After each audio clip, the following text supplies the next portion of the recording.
as April's disappointments have given way to May's run of stellar pitching from the entire staff, some of who were counted on, and even a surprise or two along the way, including a Bucs bullpen that has led the majors in strikeouts and has paced the black and gold to an undefeated record when leading after 6. Today, lefty Paul Mulholland looks to keep the Cards' big bat silent as we pay tribute to moms everywhere on Mother's Day in the Berg. Next.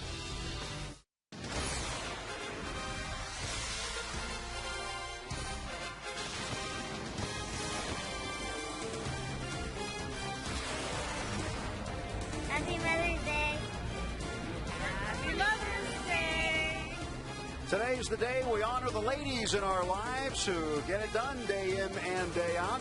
And thanks to the kids for bringing them to the ballpark today.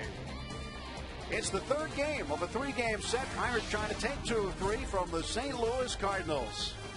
And welcome to our Mother's Day matinee here at PNC Park. Along with Bob Walk, I'm Tim Neverett. So happy you're watching Pirates baseball with us. Paul Mulholland, part of the story. He hopes to be part of a continuing trend of tremendous pitching this homestand. Yeah, this homestand has been great to this point, about halfway through it.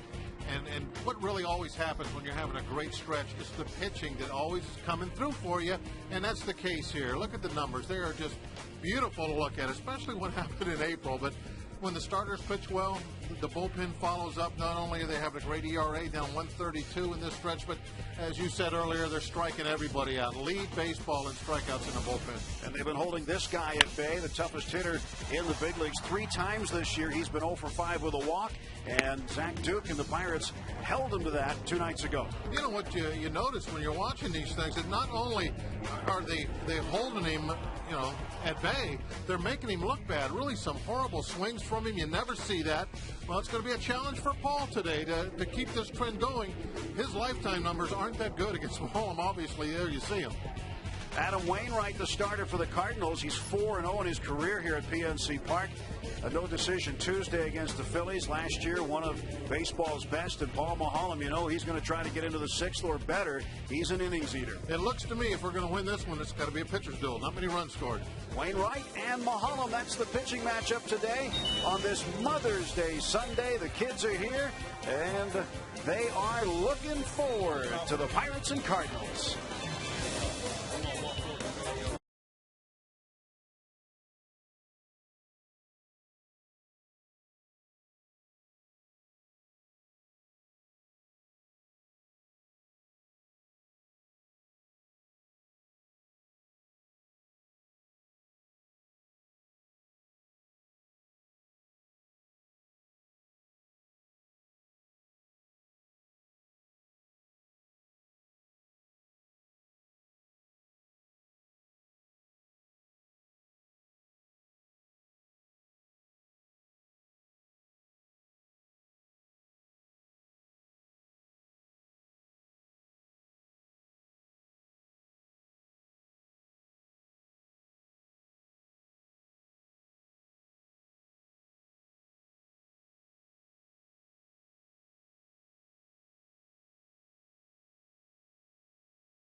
Baseball on FSN Pittsburgh is brought to you by PNC. PNC, for the achiever in us all. By Barrel Automotive, barrel.com. Definitely worth the click. And by your Toyota dealer, where quality, dependability, and good MPG all come standard. Toyota, moving forward. Great to see all the moms here today at the ballpark on a Kids Day Sunday. Pirates and Cardinals a little bit chilly today, almost fall-like. But the action will heat up here in a second. Tony La Russa's lineup against Paul Mulholland with the Pirates, brought to you by Toyota. Moving forward, new leadoff hitter today, Joe Mather, Ryan Ludwig, Albert Pujols, David Freese, Yadier Molina against Paul Mulholland. Mulholland's done a good job against him, holding him to just 176. Stavanoa gets a start today. Ryan moves up, and Tyler Green in the lineup at second base. No Matt Holliday, still nursing a groin injury. There's today's starter, Paul Maholm. His numbers on the year. He has done very well. He's gone at least 6 innings in every start but one.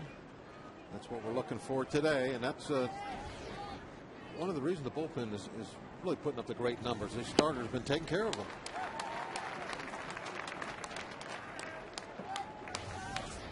Joe Mather, one of the Cardinals, wearing the pink wristbands and using a pink bat. There will be a number of players using the pink bat today, and then those bats get auctioned off afterward for charity.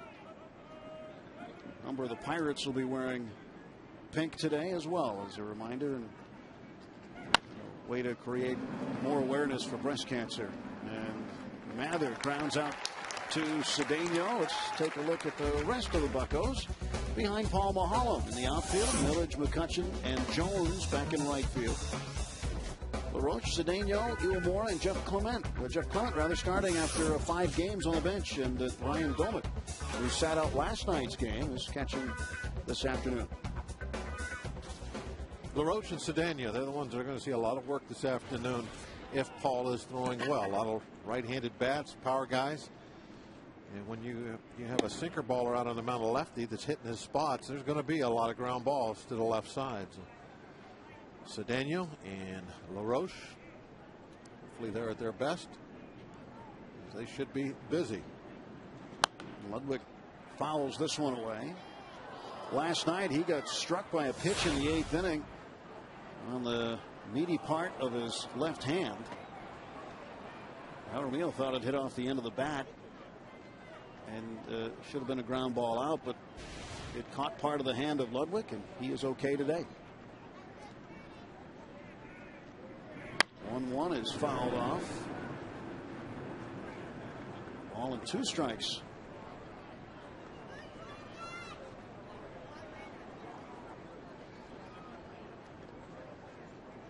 So Maholm ahead of Ryan Ludwig, 1 down, top of the first.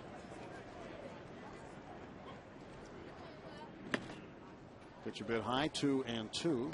Calling the balls and strikes behind the plate, Gary Cedarstrom. Ed Hickok's out at first, fielding Culbreth at second, and Marty Foster is at third. Foster was behind the plate last night.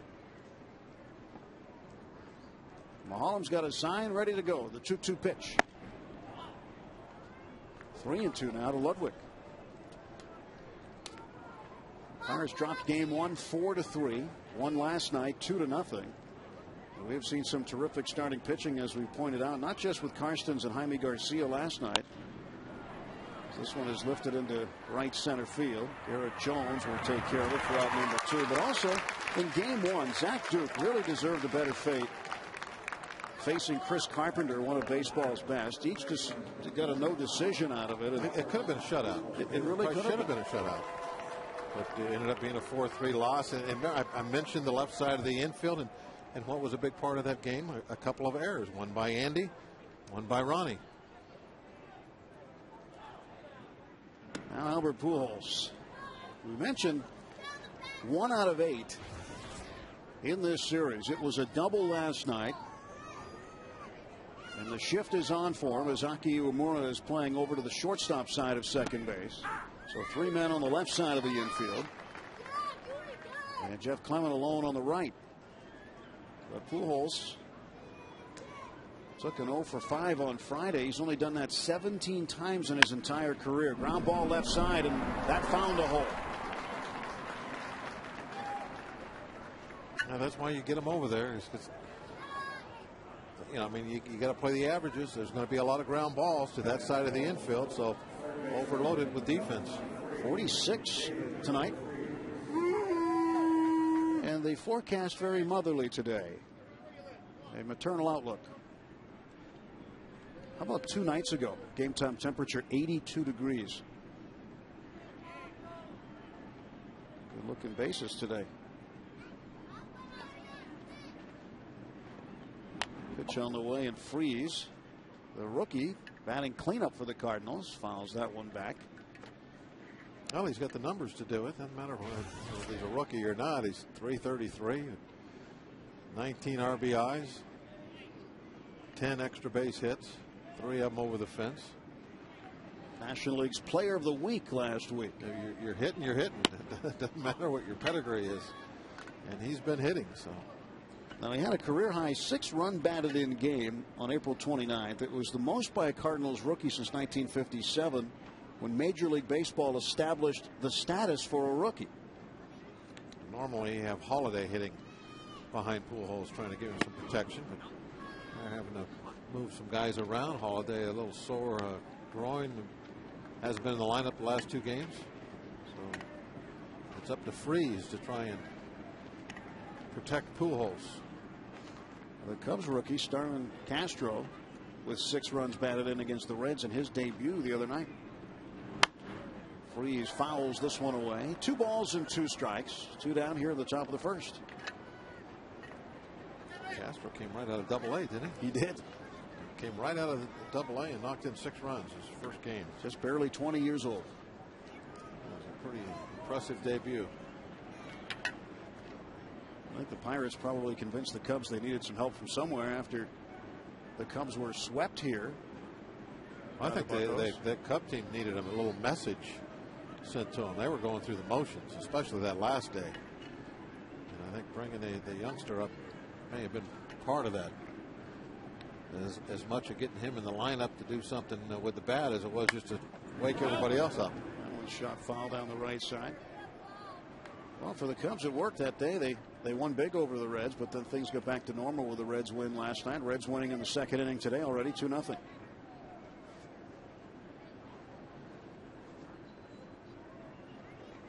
Two balls and 2 strikes. There's Mark McGwire, hitting coach for the Cardinals this year. His first year back in uniform. There's a strike, and Freeze is frozen at the plate. And Pujols is stranded through a half inning, no score. Butts coming to bat.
And Albert Pujols trying to meet Mrs. Parrott. And then the Parrott just had enough of Pujols. Albert's been a good sport with the Parrott. Some guys they like to hang out with the Parrot, and they enjoy all the little interactions that they have. Others, I've seen some players though that kind of, I guess we could say, shoo him away. Well, Marlon Byrd, whose last name would indicate that the Parrot's going to pay some attention to him. Byrd of the Cubs didn't like him. Yeah, they have something in common. You would think that they would. And Aki Omura behind 0-2 to start things off, facing Adam Wainwright. He's one of the best. Great start to the season. 0-2 inside. Opposition batting average below 200. Aki using a pink bat today.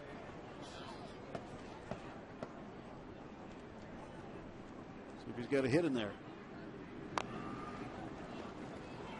He needs a couple. He has been slumping lately. His average, incidentally, at 194 is the same as the opposing batting average against Wainwright. His on-base percentage is what's really kind of concerning. Is it's below 300 now. It's in the 290s. And that's not good for your leadoff guy.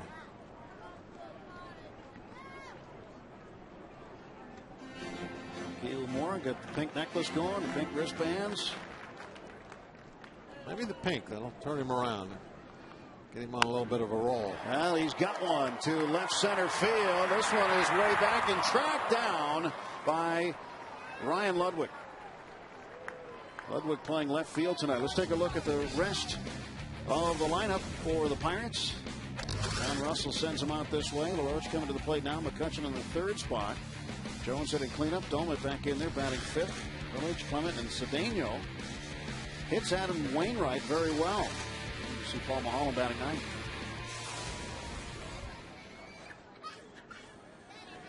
One out for LaRoche. He goes toward the middle. They had him played perfectly. Tyler Green throws him out, 2 away. Defensively for the Cardinals, brought to you by Mercedes. Ludwig changes corners. Mather in center today. Stavanoa in right. Freeze, Ryan, and Green, the combination. Pujols, steady at first. And Yadier Molina catching for the third straight game.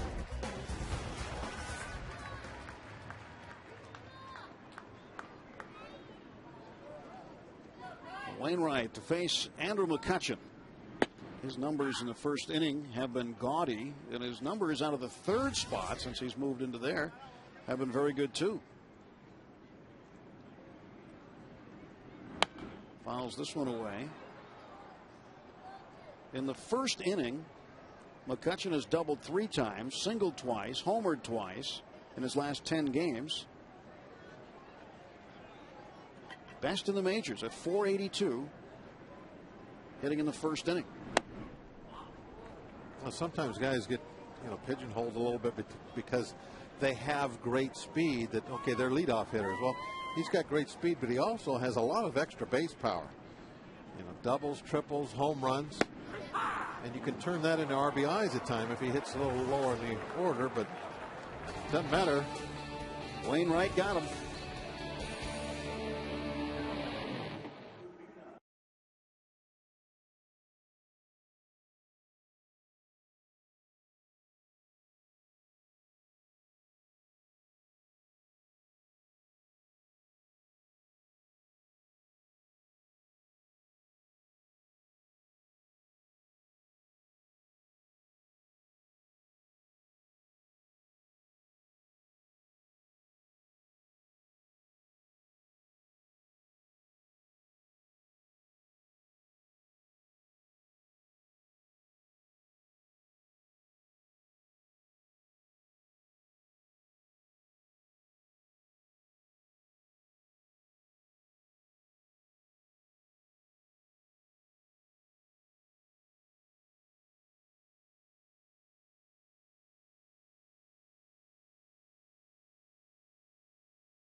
Mom's looking on. Not yet reason for concern. Pirates went down in order in the first. And here starting off the top of the second will be Yadier Molina. Cardinal catcher facing Paul Mulholland. On paper, it's going to be a game like that. We're going to have a very well-pitched game out of Mulholland. Wainwright's not going to give up a whole lot. It should be played at a crisp pace, and we win 2-0, something like that. A lot like last night's game. I'd take it. Be all right. looking for a ton of offense, but Jeff Karsten's in the dugout after a well-earned win last night. And John Russell saying today before the game, basically now with the performances that Karstens has put out there in spot duty and the performances that Brian Burris has put out there in spot duty. Ground ball to third, backhanded, and he's still with a play. He got him. Way to hang with it, Andy LaRoche. Now he's got to. You get one of the slower runners going down the line, so you knock it down, even though you're on that side of the infield, you know who hit it, so you don't panic. If you can get the ball corralled, there's still time to get that out. And really, when it was all said and done, throws Molina out rather easily. And he is the best running of the Molina brothers, by the way. Got him by over a step. Now Stavanoa, first ball swinging, chops it to short. And Cedeno throws on, 2 outs quickly. A lot of action on the left side. That's good. Just to finish that thought quickly about Jeff Karstens, John Russell saying that Karstens more than likely is going to be going to the bullpen, and that Burris appears to have moved into that 5th spot in the rotation. Tomorrow, Ross Ohlendorf will return to the lineup after a lengthy stay on the DL, and he will start against the Cincinnati Reds in Game 1 of that series tomorrow night right here at PNC Park. Ross getting ready to go. Good rehab stints in Bradenton and with Altoona. Brendan Ryan, the shortstop, takes a ball. 1 ball, no strikes. Ryan trying to get the bat going, struggling at 180. Has not had a hit in this series. Maholm trying to keep him down. 1 ball, 1 strike. Asked Ross about his rehab starts. Boy, it really went well. And he said, well, there's a lot of pressure on me. I can't remember now who he said it was that pitched the night before, but struck out like 11. And so he goes, I'm the big leaguer. I got to go out and do something. So he went out and he struck out 6 or 7 of his own in 6 innings of work. Well, hopefully the back spasm issues are behind him. Get him out of the way at this point in the year. And he can be strong the rest of the way. 2-1 to Ryan. Ryan thought about offering and then held back and ends up taking ball 3.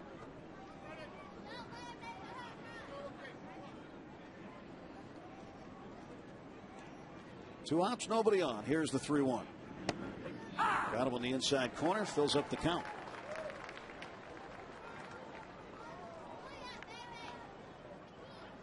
Adam Wainwright on deck, hitting in the 8th spot. 3-2 pitch. Down to third. There is LaRoche. And Paul Maholm dials up 3 ground balls, and the Cardinals are done in order.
No score. Bucks and Cards, bottom of the second. Major League Baseball and People magazine are looking for individuals who make a difference in their community. 30 everyday All-Stars will be honored at the 2010 All-Star Game in Anaheim. To nominate somebody, or even yourself, you can go to peopleallstars.com. There's certainly All-Stars in your community doing great things and might need some recognition. Mom explaining the finer points. Happy Mother's Day to all the mothers out there watching today. Garrett Jones takes strike one from Adam Wainwright.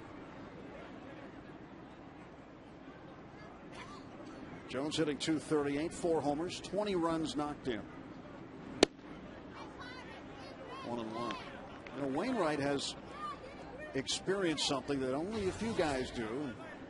We are lucky to work with a couple of guys who've experienced that. Steve Blass and Kent Tekulve, pitchers who recorded the final out of a World Series. And Wainwright did it when he struck out Brandon Inge of the Tigers in 2006, when Wainwright was still working out of the Cardinal bullpen.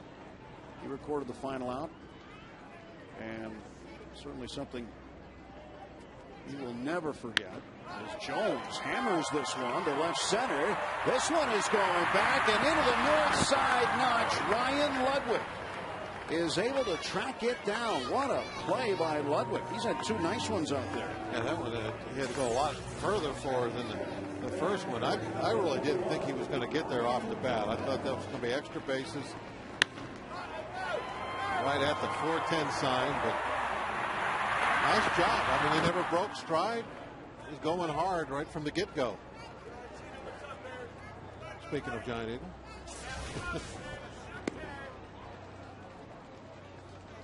Ryan Doman sat out last night. Well, Parrot's glad. He's going to show off for his mom, who's here today. Although, did you get a look at his mom's beak? Yeah, I did. She's not going to be cracking open many peanuts with that. No. Looked like she ran into or flew into a wall face first. But I don't think the Parrot will take too kindly about anybody saying any bad things about his mother. No, that's we probably should go on about something else. That's not right on Mother's Day. Of all days. Yes. Couldn't help it. There she is. I mean, yeah, that beak's it's seen better days. He ought to get her some plastic surgery for Mother's Day. Domit pulls it up the right side foul. She had a really nice Mother's Day dress on, though. You have to give her that. Yes, very well dressed. Very beautiful.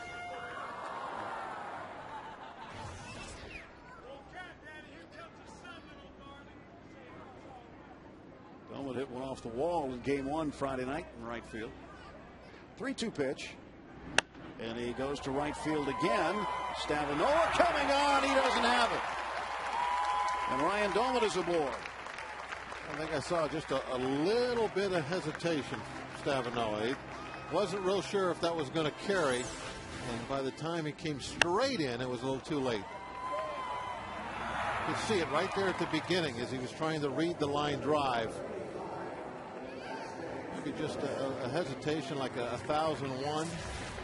If he would have broke immediately, I think he would have had a chance at a shin-high catch. And Domit might have had a little topspin on that ball, too, to help things out. Millage, a couple of hits this series. Over the last 3 games, has driven in 5 runs, going 4 out of 10. Takes ball 1 ball and no strikes.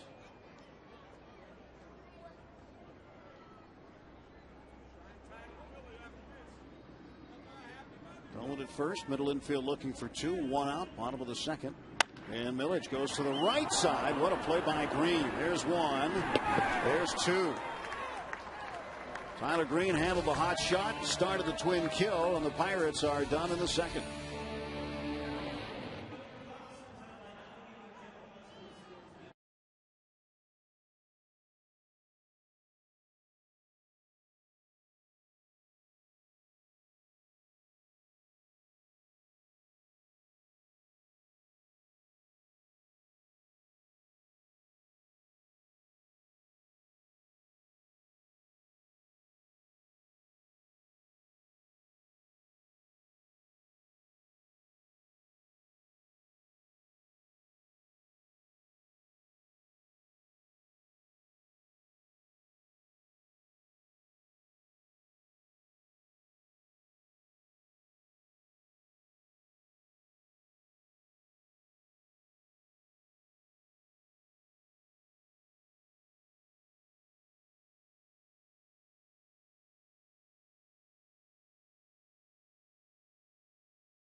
flew in for this event today from parts unknown. Great Mother's Day outfit, huh? Look at that. Yeah, what is it? Is strawberries on that dress or are those flowers? Can't tell. I just don't know. This day in Pirates history, May 9th, 1948. Second game of a doubleheader. The umpire ignores a 7 p.m. curfew because he believed the Pirates are stalling with a 5-4 lead. Now the Dodgers take the lead 7-5, but Ralph Kiner ends up hitting a 3-run home run, and the Pirates would win that game 10-8. Thanks to Day Automotive and this day in Pirates history. 7 p.m. curfew. 1948. A very untrustworthy umpire. I guess so. Adam Wainwright facing Paul Mulholland. Nothing in 2 the count quickly. And Mulholland turns and fires. And one inside backs Wainwright up. Wainwright is one of those players on an exclusive list who hit a home run in his first major league at bat. Not too many of those. Especially pitchers. I think there's only 11 of them. I think Chuck Tanner might have went deep. He's not a pitcher, but I think Chuck Tanner went deep. His first major league at bat. I think I recall us talking about that before. Now it's 3-2 to Wainwright. 3 balls, 2 strikes. Starting the 3rd inning, scoreless. It's a sunny but very cool day, 47 degrees at game time. Payoff pitch. Wainwright chops it foul. I was just just short of that on my first.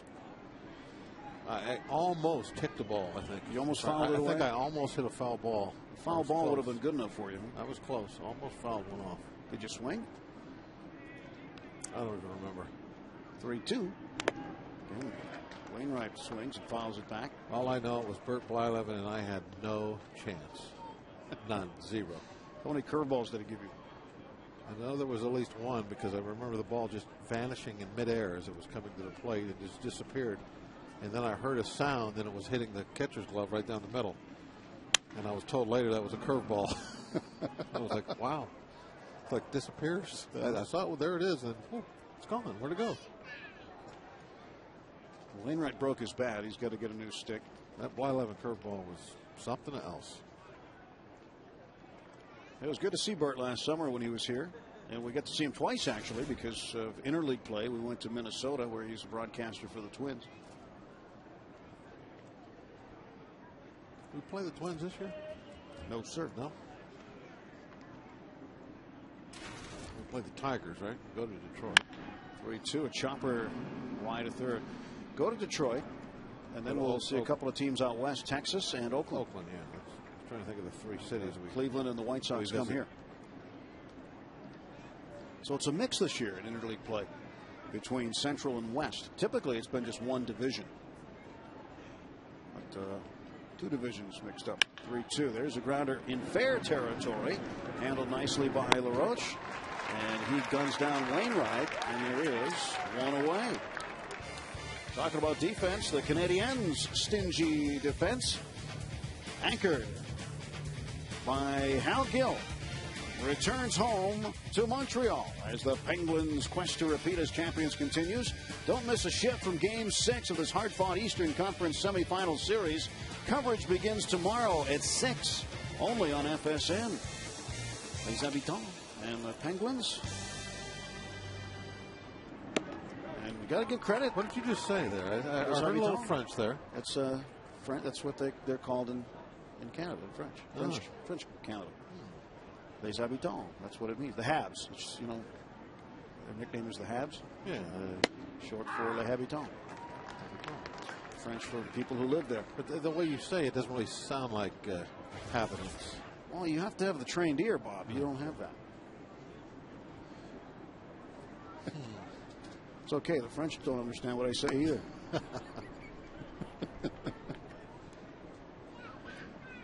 I've been to dinner with you. I know the extent of your French stops at French fries. No, that's cleaner.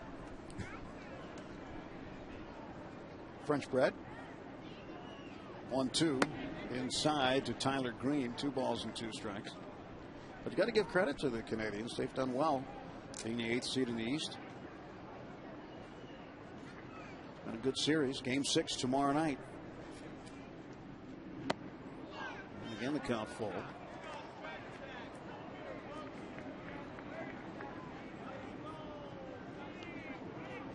Well, the Bucks will not be on TV tomorrow. Radio only tomorrow night. 3-2 pitch to the left center field. Millage will try to cut it off. He's got it in the gap. Here comes the throw. That's cut off. And that will be a double for Tyler Green. Last thing, he took really a wrong angle at it. He was a little too sharp, kind of moving in. He should have been moving back a little, and then he might have been able to hold him to a single. But he actually ends up running away from home plate, away from second base, to try and catch up to the ball because he took a bad angle on it. So he's coming in. Now he's got to change direction and head back out, and he's chasing the ball instead of cutting it off, really. Joe Mather back to the top of the order. Today's center fielder. He takes ball 1. Well, Millage had another outfield assist last night. The Pirates lead the major leagues with 10 outfield assists now. Last year they led the majors with 45. Probably one of the tougher things an outfielder has to do is judge how hard line drives are hit. To right center, and that'll get a run in. Well, Mather with a run batted in as Green comes in to score, and it's 1-0 St. Louis. And that line drive there, I'm sure we'll see a replay, was very well judged by McCutchen. He never made any kind of course corrections. Here we're going to see the pitch first as he lines it the other way. But his route to the ball, see Mather go the other way, is a straight line. He goes right to the spot. No course corrections. Cuts it off in plenty of time to hold Mather to a single.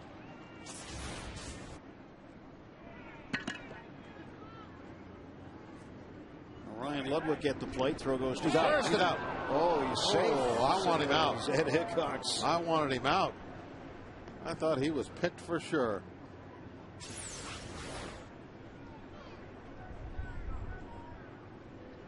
Oh, you know, I thought the tag was earlier than that.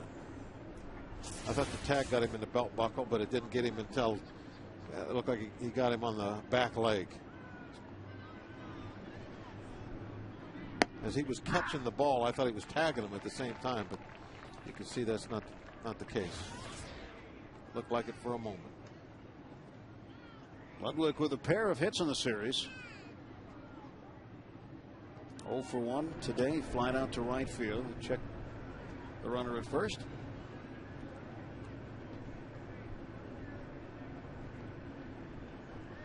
He scored the game winner in Friday night's game while pinch running for Matt Holliday. Now the pitch. That is low to Ludwig. Ball on a strike.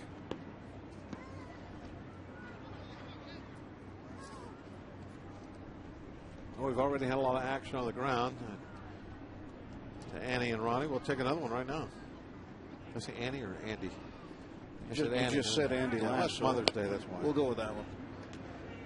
It's Andy. He's really not Andy. He hopes not.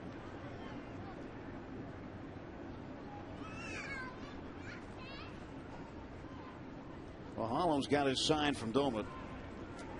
And the 1-1. That one is pulled just foul down the left field line.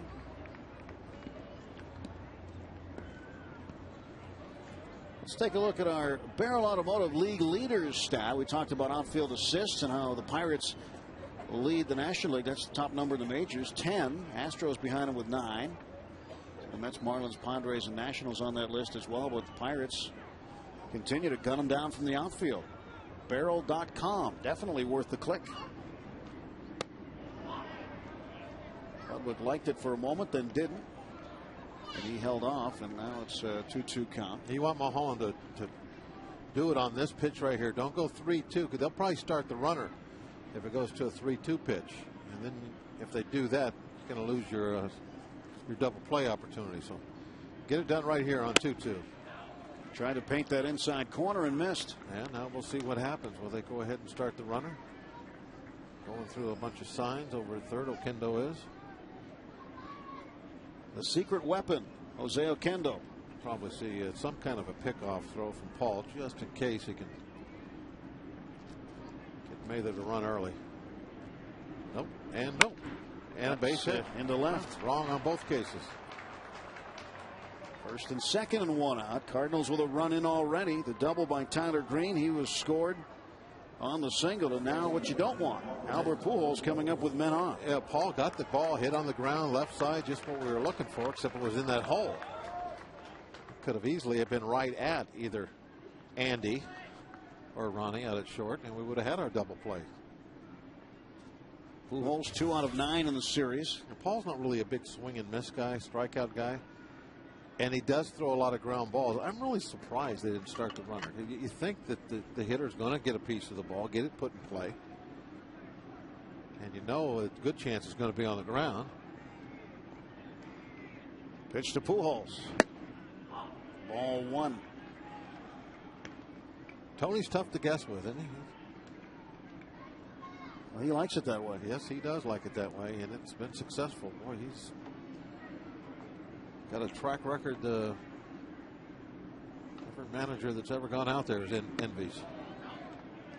Low ball 2. You got to be careful, and sometimes you might say, even with a guy in front of him, with a base open anywhere, it's safer to walk him or pitch around him than it is to let him hit with 2 on. But then again, most pitchers want to challenge him. Joel Hanrahan challenged him last night in the 8th inning and won. He struck him out. 2-0. Popped it up. Backing out of play. 2 balls and a strike.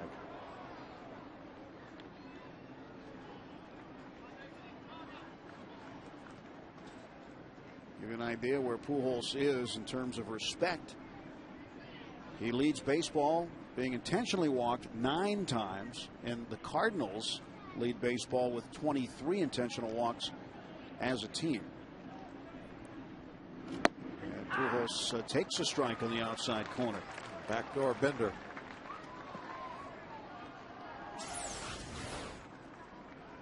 The ball comes in over the outside corner.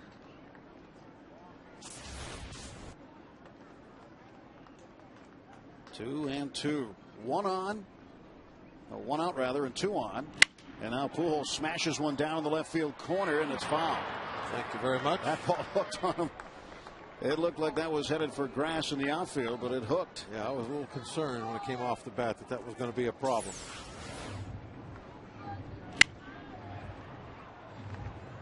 Now Pujols saw it hooking right immediately. Didn't like the hook.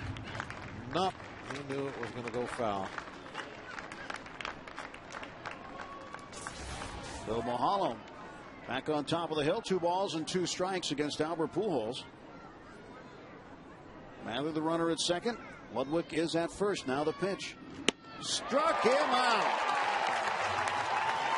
Pulled the string, and Pujols out in front, and there are 2 away. It just is, continuing here for Pujols.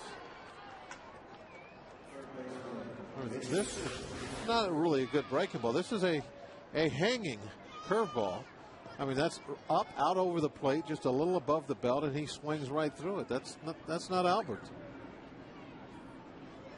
We talked in the open. Not only is he not doing anything, he's looking bad not doing anything. Now third baseman David Freese.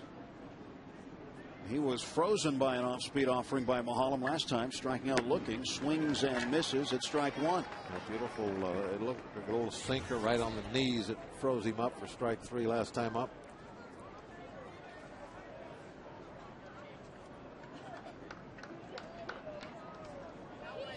Freese is one of the leaders on the Cardinals in striking out 24 times this year.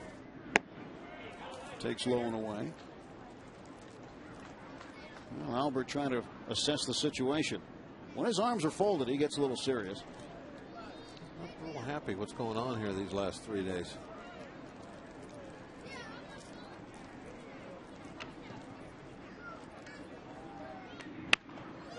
One and 2 now to Freese. Now Hanrahan last night, an outstanding job when Albert Pujols got him with the slider. And Hanrahan, who's normally reserved understands that it's his job to get guys out, but he even admitted after the game, hey, that was Pujols, and it was a big situation, and Joel was pretty pumped. Yeah, we were talking about that as it was happening. Okay, this is what you live for here. I mean, this is a ball game. Pujols is up. It's late. You're a reliever. The game is on the line. What are we going to do here? And he went after him, too. He started him off, breaking ball right down the middle for a strike, challenged him with a fastball, and then got him to chase that last breaker. A quote after the game, the good word. Doesn't show a lot of emotion. Usually it's kind of a big situation, so let it out a little bit. That was our good word. And that was a good job by Hanrahan. Important spot, and he came up big. 3-2 now. Full count to David Freese. Mather at second, Ludwig at first. 1 run is in. And here is the pitch. Fouled away.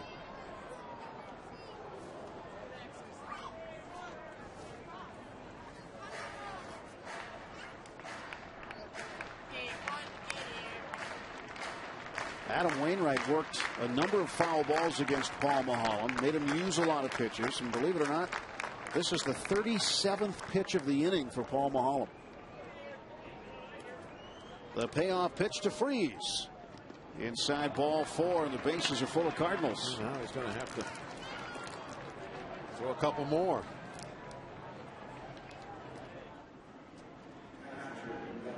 You know, it's not like he's pitching poorly.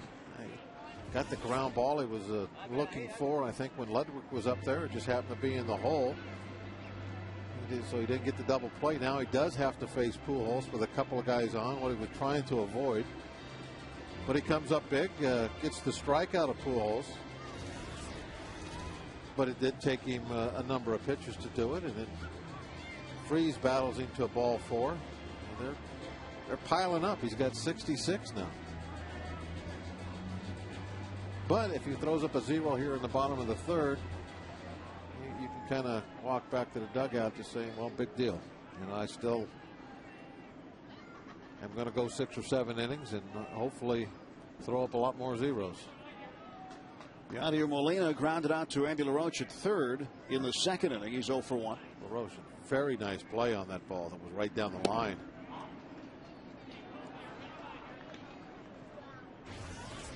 Molina went 4 out of 5 in game 1 on Friday night. Big offensive output. Also stole a base. It was a big night for him for a number of reasons. 1-0. That's outside. Mather at 3rd base. Ryan Ludwig is over at 2nd, and the runner at 1st, David Freese, following the walk. In fact, that performance Friday night for Molina, he became the first Cardinals catcher since Tim McCarver on the 10th of June, 1966, against the Phillies to have 4 hits and a stolen base in the same game. And now Mulholland in danger of walking in a run. Well, there'll be some more games where he gets 4 hits. He's a pretty good hitter. But I don't know how many steals he's going to end up with. He's got 17 career stolen bases, which is more than his brothers Benji and Jose have combined.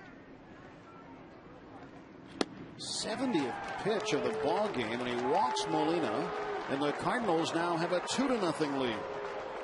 The Cards are going to have to now, after that, think about making a call to the pen.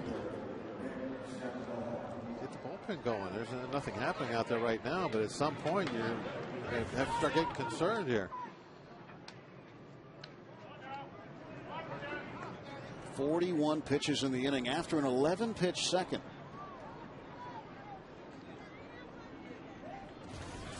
Back-to-back walks have driven in a run. Now Nick Stavinola takes a strike. Stavinola was an inside linebacker and a long snapper at the University of Houston. He had his thoughts on the NFL at one point, but he played both baseball and football there, realized that baseball was going to be his future. He transferred to Louisiana State and finished up collegiately there playing just baseball. And now here he is in the big league. Tried to overpower that last pitch.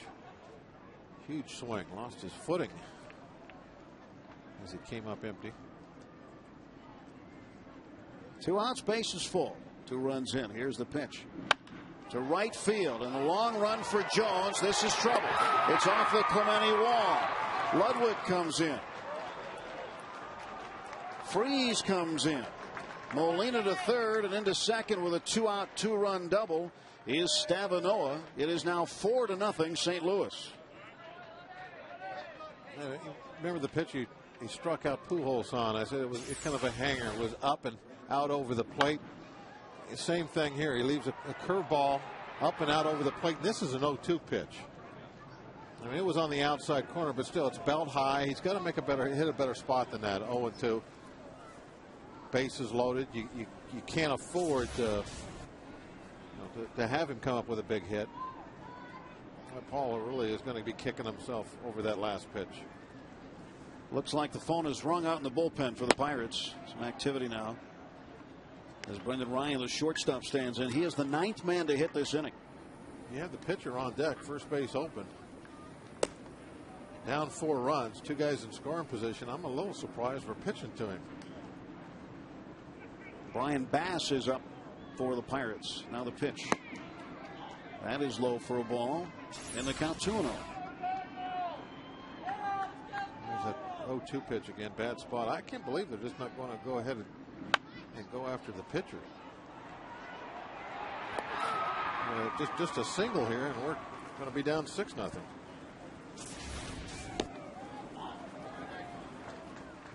He may get the first regardless. 3 balls and no strikes.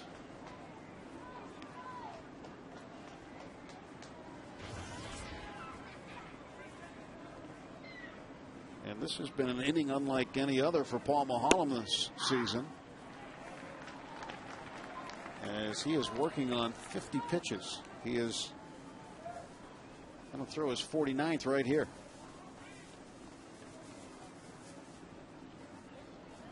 Four runs on 5 hits in the game for the Cardinals. The 3-1 delivery. And now first base is occupied. 3rd walk of the inning. And Adam Wainwright, who led off the inning, grounding out to Andy LaRoche, will come up.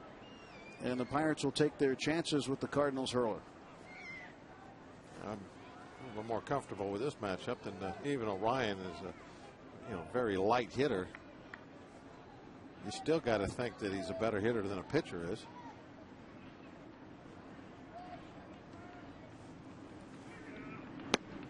Breaking ball for a strike.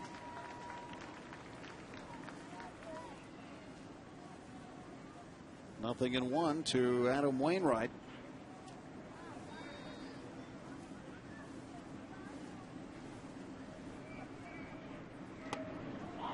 And Maholm low on that offering. Paul having to throw this many pitches in 1 inning is just very taxing on your arm. Overall he's thrown 80 pitches, which is, 80 pitches, that's nothing to throw in a start, but to throw this many in 1 inning is a big deal. 2-1. And Maholm prides himself on being able to go 6 innings or better. And he understands it's his job to save the bullpen for late in the game. Doesn't want to use it in the middle of the game, but we're talking about early in the game. We're in the top of the 3rd. Well, if we need the bullpen this afternoon early, at least it's very fresh. They haven't had to do a whole ton of work of late.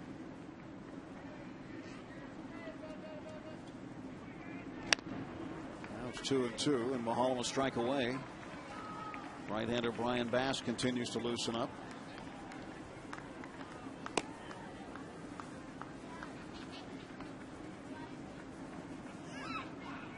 Checking to see if he's ready. Joe Kerrigan on the phone. It's been a while. I'm sure he's ready to go now. Maholm's 2-2 pitch.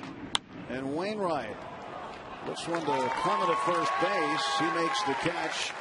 A 53 pitch inning for the veteran left-hander Paul Maholm. Cards plate 4. We're going to meet a special lady when we come back to PNC.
Earlier today, our honorary Batgirl, Melissa Ward, got to come out to home plate while the lineups were exchanged. Tony Beasley and Jose Oquendo exchanging lineup cards, and a special day for a special lady who joins us here in the booth.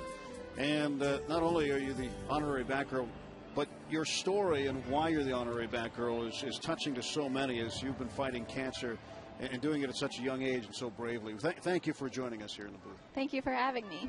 Happy Mother's Day today to everybody out there, and of course the players, as we see Jeff Clement using a pink bat here to raise awareness for breast cancer awareness, and that is what afflicted you. Tell us a little bit about your fight and how things are going with you right now. Well, I found my lump in February of 2007. I was getting ready for work and just happened upon the lump. My doctors didn't seem to be very concerned because I was so young. I was only 31 at the time. But when I went in for the mammogram and the ultrasound, there was some suspicion that there might be some carcinoma. And then whenever I had the biopsy, that confirmed that there was invasive ductal carcinoma and ductal carcinoma in situ. So, yeah, it was March 15th when I got the phone call that confirmed that I do have breast cancer. Been through a lot, and but I'm here now and doing well, continuing to get monitored, and continuing the fight. And your fight continues through a group that you founded, Cancer Fighting Princess, and people can log on to find out more at cancerfightingprincess.org. Tell us about the organization that you founded. I founded the organization just to increase awareness of young women with breast cancer. Many times when I would be out and about at different types of activities, specifically for survivors, I would frequently hear that I was too young for it, and obviously I'm not. Cancer is equal opportunity for anyone of any age, so I just really felt that it was important to raise awareness. I'm also part of the mission for Cancer Fighting Princess is also to support breast cancer research, and I am currently supporting Dr. Shannon Puhala from McGee. She's doing a research project with BRCA1 and BRCA2 genetic cancer patients who are stage 4 to block that cancer from further attacking their body. And then in the long run, once we kind of get our feet on the ground and are running with it, I would like to financially support those women who are either un- or underinsured. Ronnie Cedeno flies out to center field. Mahalam coming to the plate. And if there are people watching out there today who are going through similar circumstances and look and see you and how good you look today and how happy you are and the great experience you've had here at the ballpark today, what kind of words of encouragement can you offer? You know, what I would say is just to live, laugh, love every single day. You know, it's a tough thing to go through, and there are certainly days when you really just want to hang your head low and kind of pull the blankets over your head, but that's okay every so often. But get up, get out there, and continue to live. Well, other than meeting Bob Walk today, what's been the best moment of your day today? I got a question here. I've always wondered this. What do they talk about at home plate when they're giving those cards back and forth? You. I've seen it for years and years. They're talking about you. Oh, okay. All right. Melissa Ward joining us, today's honorary Batgirl. Melissa, thank you very much. Thank you. All right. Thank you, Melissa. Thanks.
on FSN Pittsburgh is brought to you by AT&T. Rethink possible.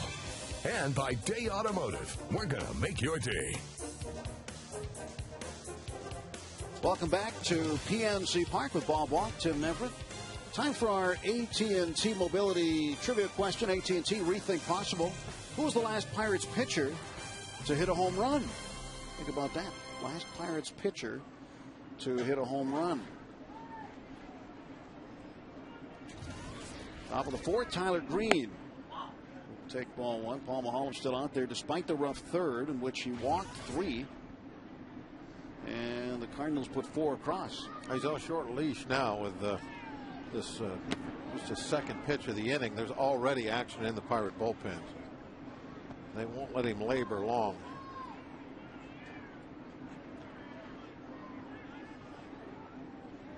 John Russell and Gary Varsho keeping a close eye on the starting pitcher today. 2-1 now to Tyler Green. Green had a double. Scored a run in the third inning. His first double of the season. Spot duty hitting .267. Only 4 hits and 15 at bats.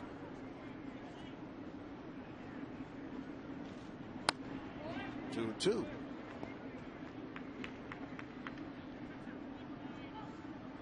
That's going to be one of the longest innings I think that Paul probably will ever pitch. He thinks back on things.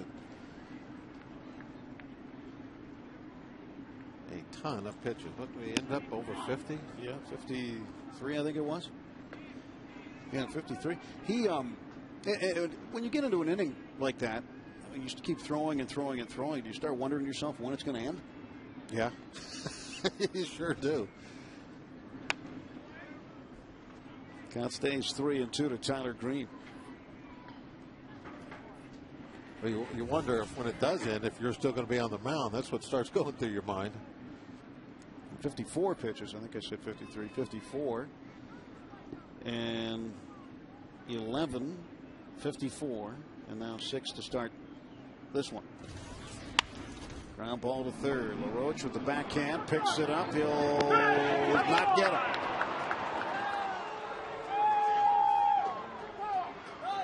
Andy has just been fabulous with the glove all year. Last couple of games, there's been picked up an error 2 nights ago, and then this one here, he should make that play pretty easily. Just wouldn't stick in the glove.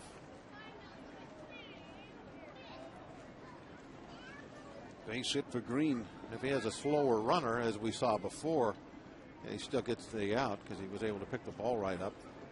But Green not a slower runner. Green gets back.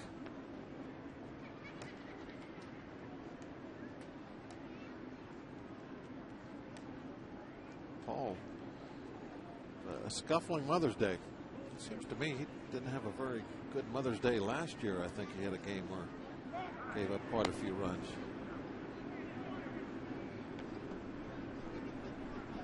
Was in New York. For whatever reason, the opposition using pink bats didn't treat him well. Yeah. So far today, the third, the same outcome.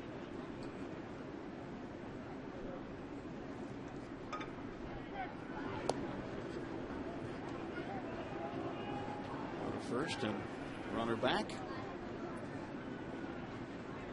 Joe Mather at the plate. Mather, 1 out of 2, a run scored and a run driven in. Pulls this one. That's a foul ball. 0-1. Pirates will welcome Cincinnati in for 3 starting tomorrow night. They get to the back third of this long homestand and out on the road for just a 5-gamer. 3 in Chicago and 2 in Philadelphia. Is that the only trip to Philly? It is the only trip. 2 games. Wow. Chopper down to second base. Daniel will have 1 play. That's on the first. And he's got Mather safely at second as Green. There's been a couple of times where he needs to come up with a ground ball for that double play. And he's got it both times. 1 in the hole, but this one just a chopper. And you can only get 1 out, not even the lead runner.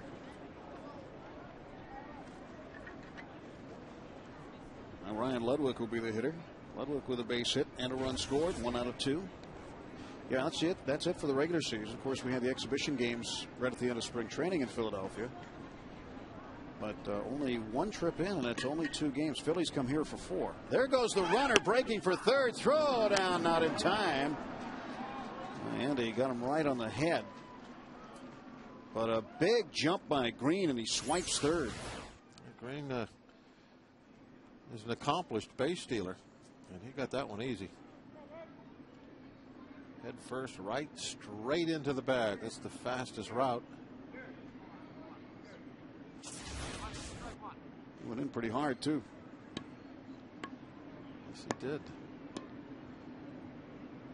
And he's got that wrist protector on.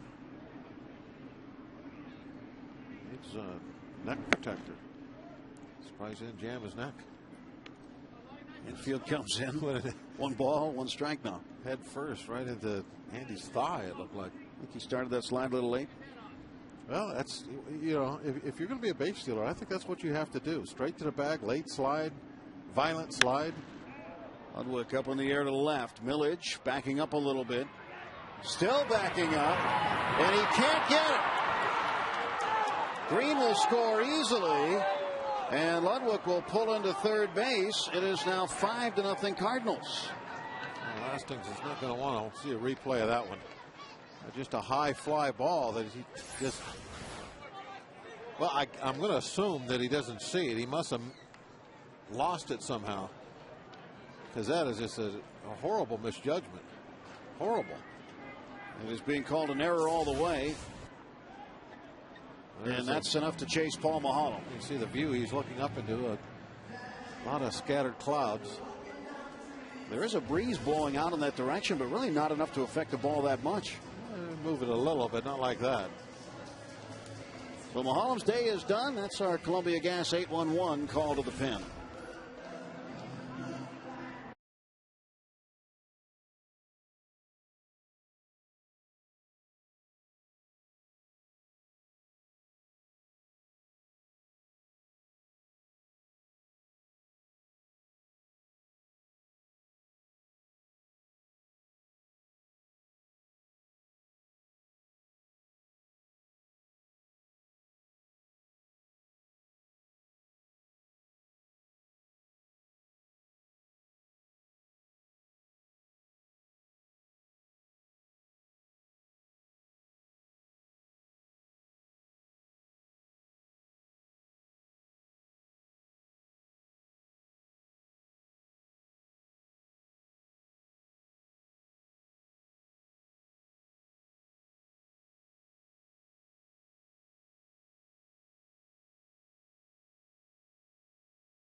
The Pirates, that's our AT&T trivia question. Well, it was a year ago today when Paul Maholm ran into one off the Mets' John Mayne at Citi Field.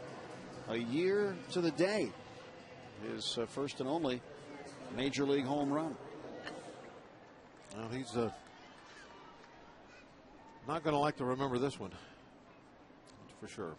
He is not a happy camper. It did not go the way he wanted. And then, you know, maybe a chance to regroup here in the 4th inning. He gets a ground ball booted, and then we don't catch a routine fly ball. So Albert Pujols will be intentionally walked for the 10th time this season. And the interesting thing about this intentional walk, Bob, is the fact that now, once he gets down to first base, Pujols himself will have as many intentional walks as the Phillies, Giants, Dodgers, and Padres teams. We were Greg and I were talking a few years ago about when our team's going to catch on and realize that you have to do that with him. As much as he's getting walked now, he's not even close to say what they were doing with Bonds years ago. And that's where he is at as far as his offensive abilities. And now you're seeing teams, as you just cataloged there, that they're not going to pitch to him. They're not going to give him a chance to win a game.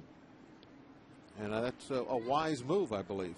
And the first couple of years, I don't know if they just didn't believe he was as good as he is or not, but teams kept pitching to him, and he kept beating them. But now that's over with. Freeze, swing and a miss. He's going to lead the league in intentional walks for a long time now. Number of years. He's the best player in this league. He's the best in both leagues. 1-1. Runners at the corners. Bass will throw to first. It's hard to say that, though, both leagues. Baseball, slow pitch, softball. How do you compare the two? Well, I was going to say, I was waiting for the American League crack from you. I know how much you really like the American League. Figured that'd be an easy one for you to say. Yeah, I was going to let it go, and then I said, no, not going to. How about Paul Konerko of the White Sox? 13 homers already. Pitch inside, 2-1. Is there a point where you hit so many home runs in that league that where, like, if you hit one, it counts as an out? No, that's only in softball. Oh, okay. Sure. Certain tournaments. All right. Yeah.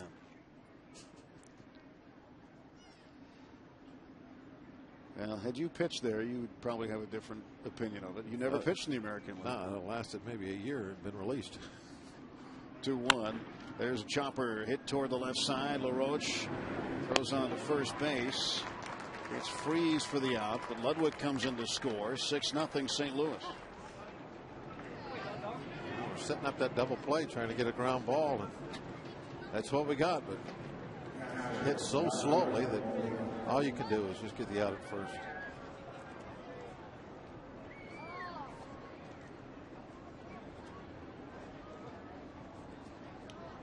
Yadier Molina.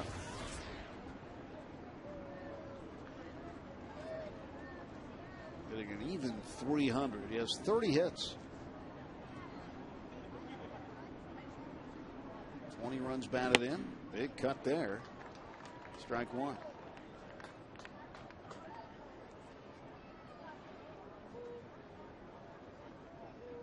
Did you have an American League team interested in your services at one point? Oh, I'm sure I could have got a job over there if I needed to. It was last resort. I heard that you told him you couldn't pitch underhand. Molina hits this one to left, and backing up is Millage, still going back. He makes the catch, and that'll do it. 1 run in, and the Bucs trail by 6.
Well, Mama said there'd be days like this. 6-0. Going to the bottom of the 4th inning. Cardinals in front. Pushed a pair across in the 4th on 1 hit. And now Wainwright facing the top of the order, and Aki Uemura. Aki just the 2nd time around. You know things aren't going well when the Cardinals have had 5 hitters come to the plate 3 times already, and the Pirates leadoff man is coming up for just the 2nd time in the game.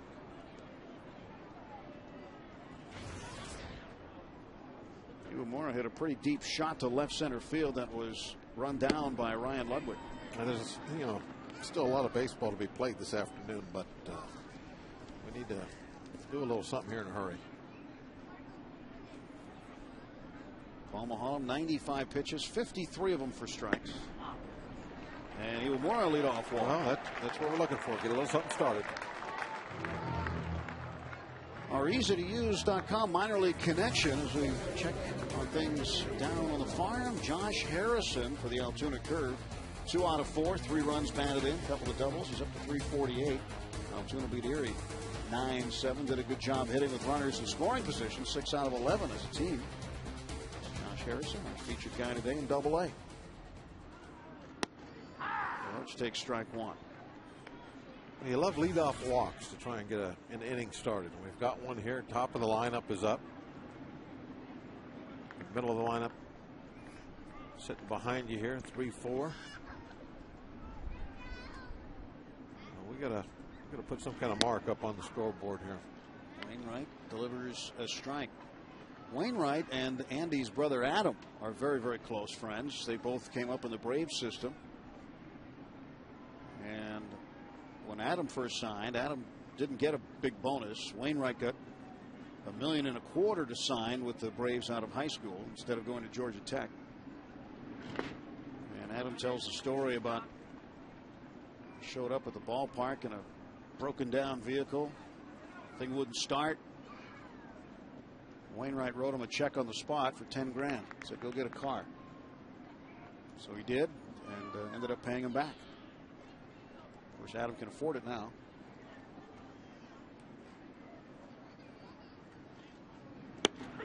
There's strike 3 called, and Andy LaRoche down on strikes. Andy's 0 for 2.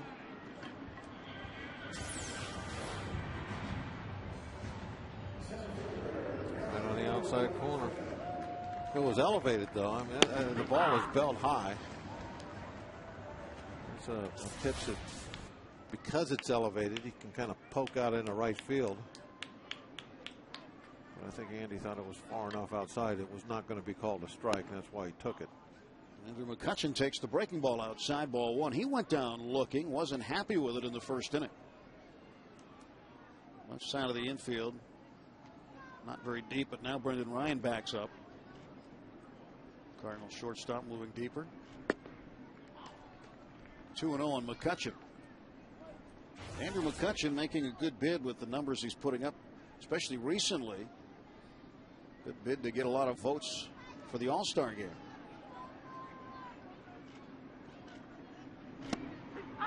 Two and 1. Last 14 games, he's hitting .418. 6 doubles, 3 home runs, 8 runs batted in. He was hitting in the number 2 spot. He only had 1 run batted in. And he started driving him in once he went to the leadoff spot, and then now hitting 3rd in the order. RBI started to find their way on his bat.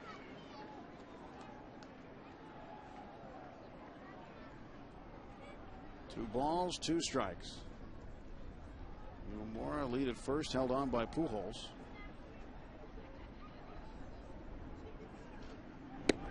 It's outside, count full.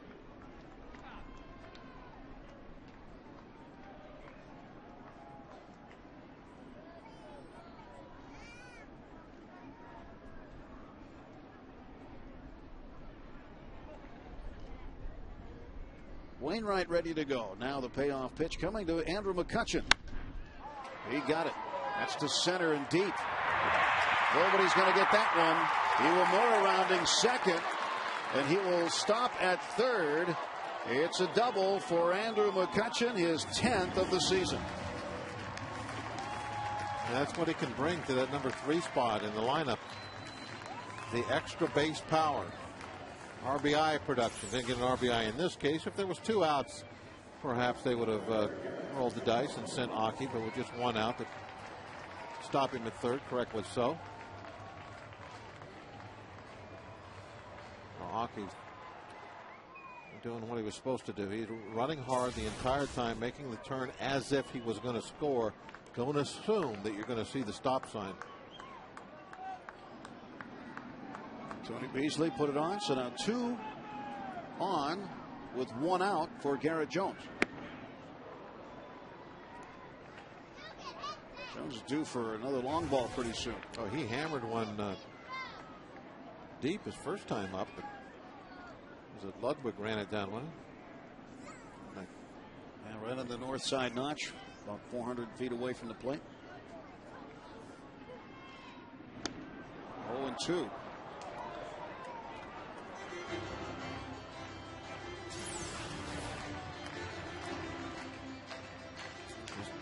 Filthy movement on that ball. One of those real good curveballs. He's got a great, what they call a over the top, overhand 12-6 curveball. And that's what Garrett just swung right over the top of. Another one, he's able to hold up on it as he tries to put it on the plate. See if he can get a chase. Molina up to the task of blocking it. Well, Molina, who made that interesting double play the other night where he reached around Andy LaRoche and tagged Andrew McCutchen, who both were at third. The reason he knew that play occurred 4 years to the day it happened to him as a base runner. So he knew. 1-2. Foul away. Wainwright, who finished third in the Cy Young voting last year. Wasn't a starter until the 2007 season.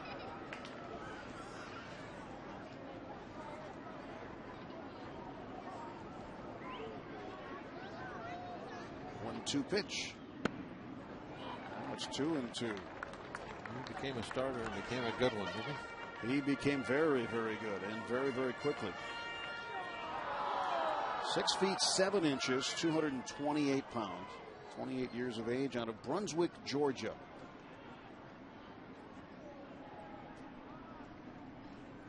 Two. Inside. In fact, he was already ticketed for Georgia Tech. Had signed his national letter of intent. Was going to go play college baseball there for the Yellow Jackets in Atlanta, but his hometown Braves, that was his team as a kid. They drafted him, and he signed and ended up coming over in a big trade to St. Louis. Jones puts this one in play. That gets a run in at least. It'll be 2 runs. Moore in. Here comes McCutchen. A 2-out single for Garrett Jones. The Bucks on the board at 6-2. All right, Garrett. A couple more RBIs for Jones. Got that curveball, a 3-2 pitch. So it wasn't the real hard biter down, trying to bounce it on the plate. He's just trying to throw it for a strike. Probably takes a little bit off the pitch to control it. And Jones centers it up.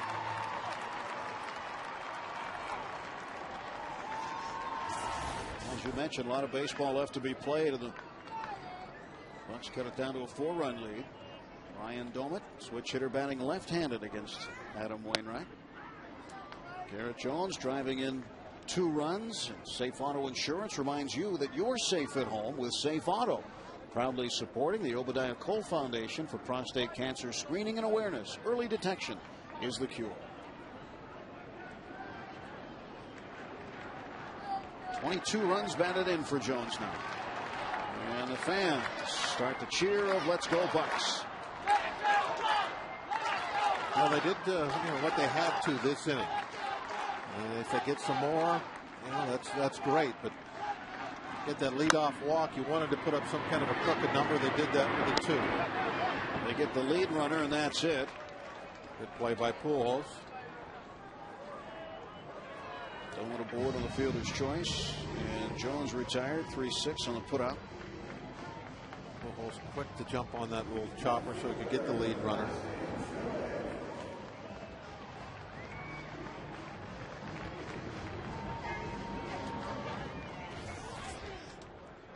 Lastings Millage. Get into a 4-6-3 double play. In fact, Tyler Green made a real nice play on him at second base. It was a hot shot to Green's glove side, and he went over there to get it. Played it on the short hop. This one is through into right field. Domit's going to stop at second. Base hit for Millage. Third hit of the inning for the Pirates. Millage trying to go through that hole again. Last time the hot shot was caught. And this time it was not a hot shot, but better placed. Got the hole over there. Now, if you have nobody on and Pujols is playing back his normal position, he probably goes and gets that ball. But at that advantage with a runner on, Pujols doesn't have much range when he's that close. We'll slap it by him. Wainwright looks back at Domit. Be nice for the Bucks to get a couple more here before this inning's done. Jeff Clement 0 for 1 today, hitting 171. Strike call. Now watch the hole. You got Pujols. See how close he is to the bag. He's holding on the runner. So a ground ball that normally he would be able to get if he was playing back is just a base hit that nobody can even get close to. Now where he's playing right now, look, that same ground ball is going to be an easy out for him. It's a huge advantage to be able to have somebody at first base so that first baseman has to be tied to that bag. That ball came right through here. Now look what an easy play that would be for him if it was a similar ball hit, just because of positioning. Makes sense. Millage can get a much bigger lead off of first with him playing deep. Throwing it off of second. 0-2 to Clement. 1-2. And a good curveball again. That's the one that he really tries to bust off hard, get the swing and a miss. That Clement saw it inside and said no thanks. Pirates making Wainwright work. This is his 28th pitch. And he strikes out Clement. Pirates get 2 on 3 hits. They leave 2, and through 4, it's a 6-2 ball game.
Adam Wainwright wrapping up his pitching arm between innings. He's given up 4 hits, 2 runs. Keeping that elbow warm.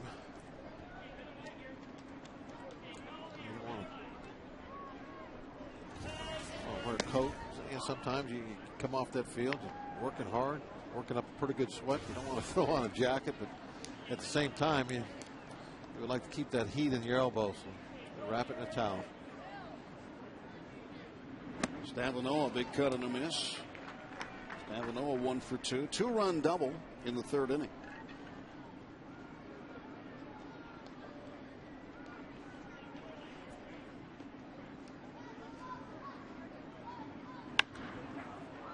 Up in the air, and McCutchen calling for it.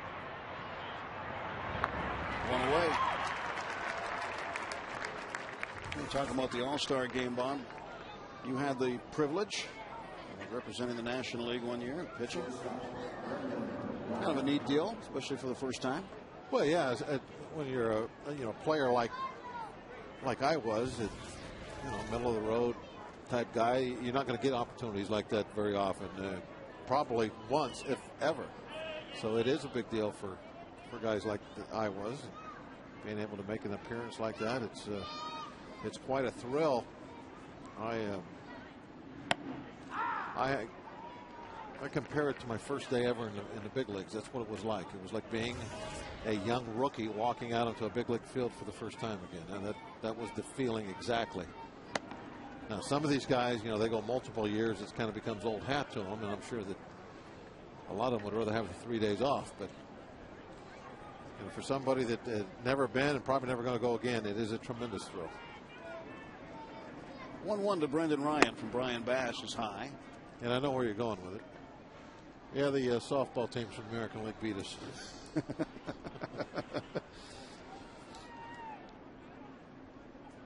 You just didn't want to have to face 9 hitters in a lineup. That's right. 2-2. Yeah, that softball team they got in New York's not bad. Yankees? The Highlanders, is that? Yeah. Mark Teixeira hit 3 home runs yesterday. There's a ground ball to Ronnie Cedeno. He throws out Ryan. 2 away.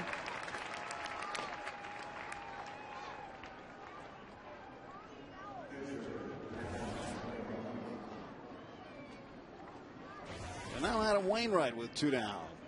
Standing in the 5th for the Cardinals. Big strike zone when he steps up there, 6'7". Yeah, you get some options as a pitcher. You don't have to worry about throwing it high. Well, maybe you do. Pass pop that one upstairs. Those guys that big, they've got a big long swing. A lot of strike zone to get through. Long arms. Got to dress warm. So I like the fact he's got the scorebook going. I'm a big advocate of teaching kids how to keep score. Not enough of them know. 1 hopper down to Cedeno. He bare hands and throws on to first. A 10-pitch inning for Brian Bass. That's a 6-3, sir.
Here, bottom of the fifth, 6-2 Cardinals.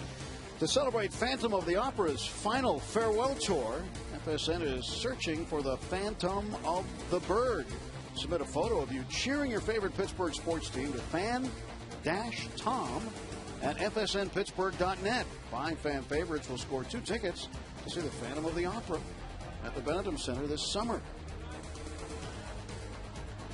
There you go. He's got a 6-3 also. Cedeno throwing out Wainwright to end the inning. Just going up and down the scorecard. I'm sure he's listening to our boys next door, Greg Brown and Steve Blass, on radio today. So Wainwright facing Cedeno to start the inning. And it's now 1-1. Watch what he did to Wainwright. He never bothered to use his glove. I think what happened, the ball came off the bat. It was like a jam shot. Had some crazy spin on it, most likely. And when it bounced right in front of him, it kicked to his bare hand side. And he just reacted and reached up with his bare hand to make that catch.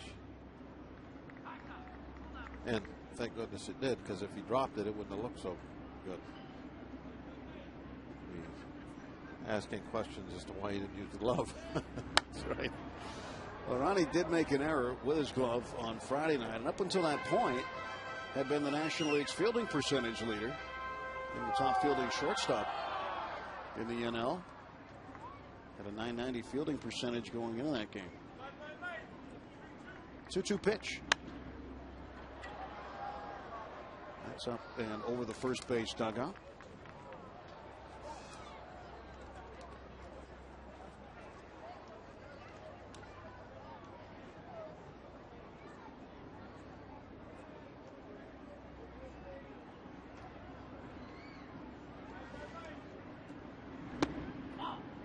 Talking about it before the break. You know, we see the scorecards. I think all kids should. It's kind of funny. I think it should be a law. A law that they should learn how to keep score in school. Constitutional amendment.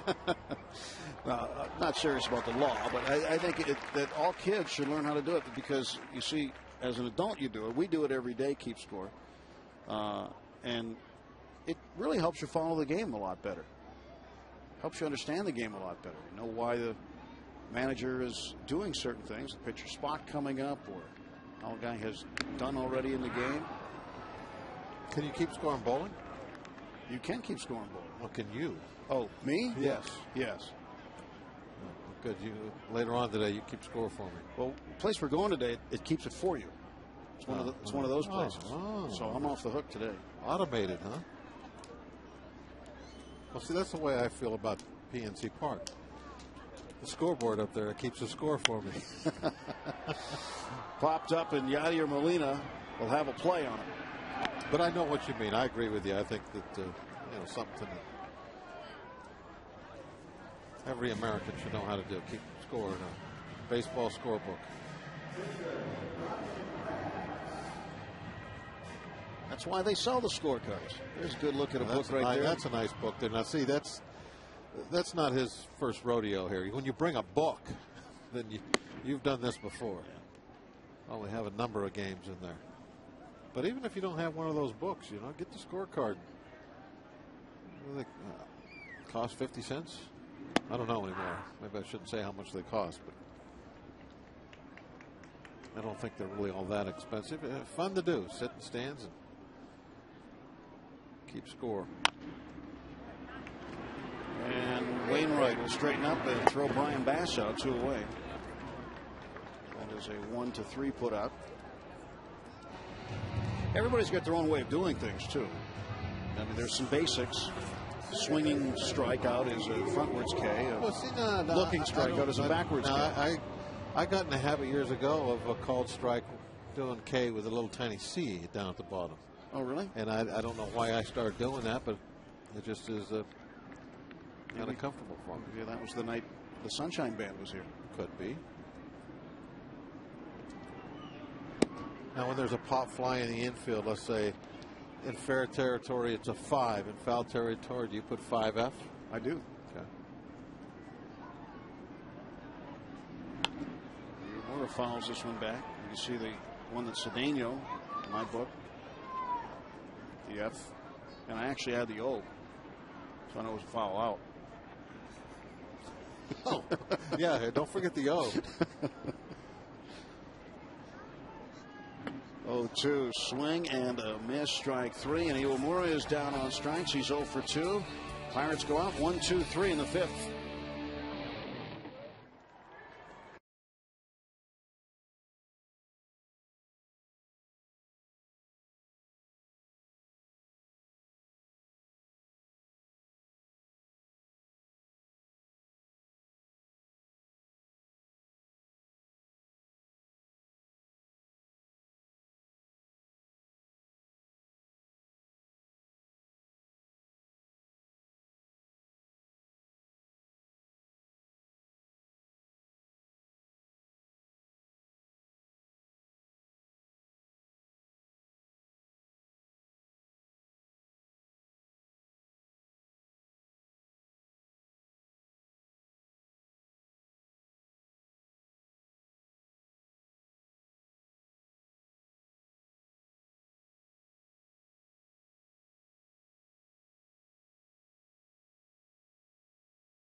Park. Welcome back with Bob Walk. I'm Tim Neverett. Great day for moms and the kids today.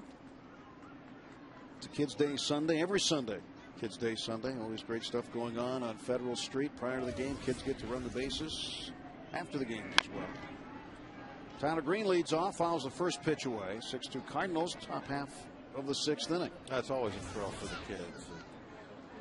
As we're usually walking out after the game, we're passing them and they're coming in just smiling, laughing. They can't wait to get out there and get dirty. 0-1 inside.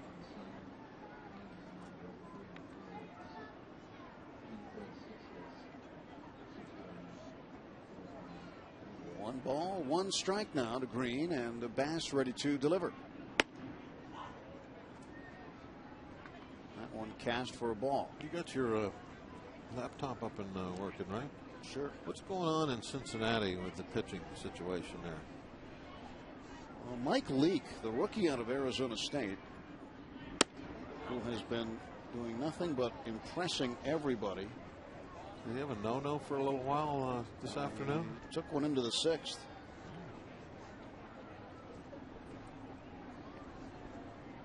Starling Castro with an infield single broke it up, and there's a nice play by Andy LaRoche. Not only did he have to catch the baseball, he had to hurdle a bat that was coming for his ankles.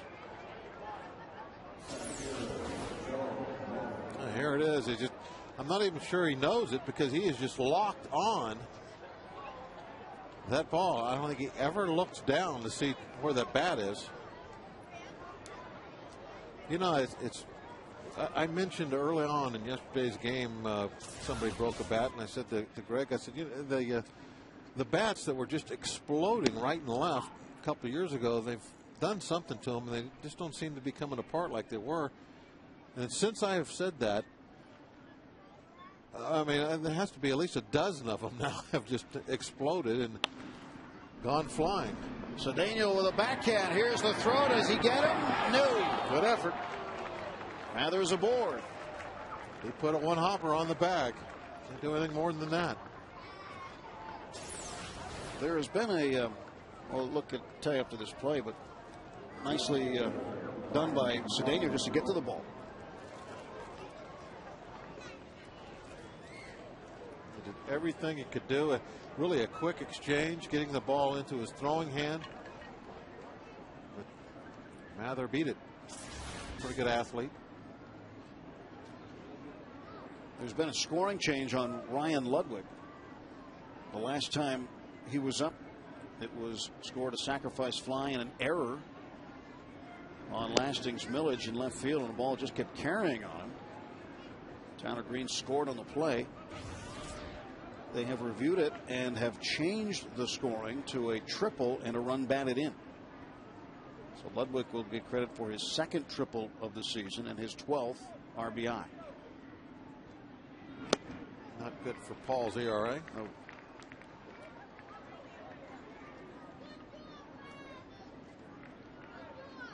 It's funny how things even out because there was a scoring change well after a game he pitched a while ago. I mean, I don't know what kind of criteria they use, but should the ball have been caught? Yes, definitely. It was a routine, pretty much a routine fly ball that, I don't know, for some reason got lost up in the clouds, I'm guessing. But that's, you know, not really, I think, what they go by, whether it should have been caught or not. You know, if a ball gets lost up in the clouds or the sun and they don't see it and it falls, I think about 99% of the time they'll give them a hit.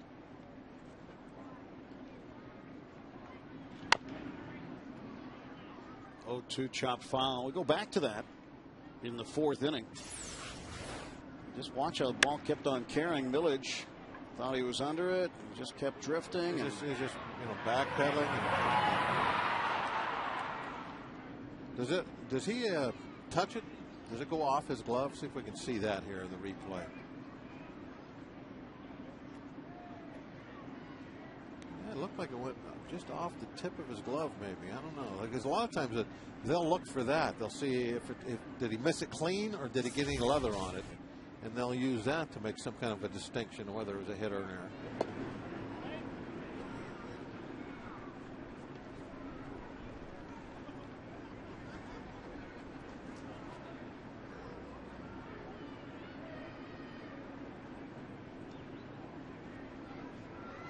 Nothing in 2 to Ludwig. 1 down, and Mather aboard.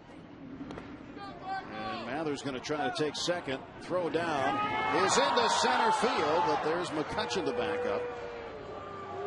Good job by McCutchen watching that play develop. Thinking what might happen. He puts himself in a good position to catch this overthrow. He's having to move himself over into right center as this play is developed. See, he's in left center to start things. Now he starts to move to try and put himself in a spot where he knows that throw will go if it's high. Wasn't just standing there spectating. Got his feet moving and saved 90 feet. Got his feet moving, saved 90 feet. Ludwig down to third. Roach looks the runner back, goes on to first, and gets the out there. 2 away. That'll bring up Albert Pujols. Well, we talked about Mike Leake of Cincinnati. The Reds ahead of the Cubs in the 8th inning, 5-3. San Diego in front of Houston in the 5th, 3-0. Milwaukee plays in Arizona a little later. They're going to walk Albert Pujols here for the 2nd time with first base open.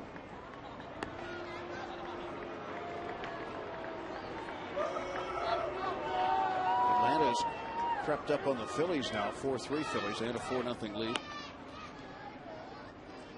Over in Bob's favorite league, Minnesota leading Baltimore 6-0. Joe Mauer back in the lineup. Missed a week. Banged up, and they're glad that Twin Cities Joe is back there. Bad heel.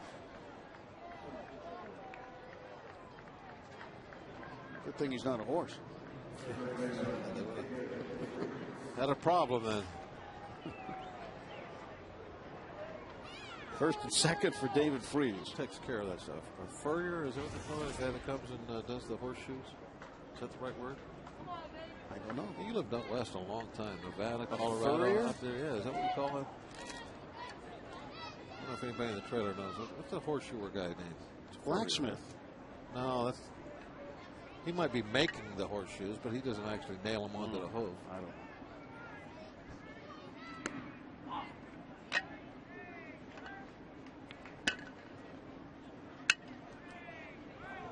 know. 1-0 to David Freese.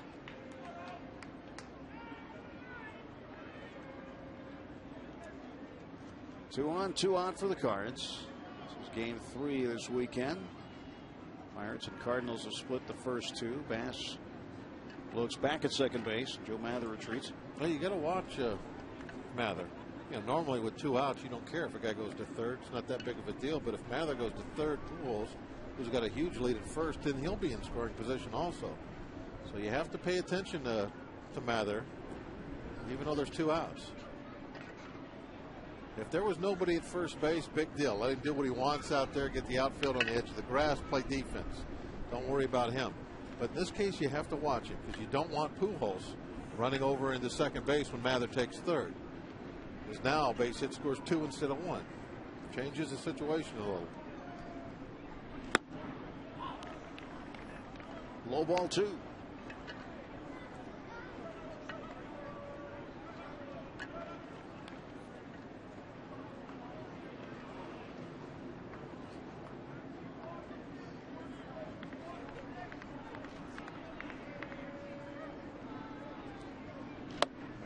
Inside, 3-0. So the intentional walk given to Albert Pujols, and now the non-intentional walk just to pitch away unless Bass can come back and get into this count again.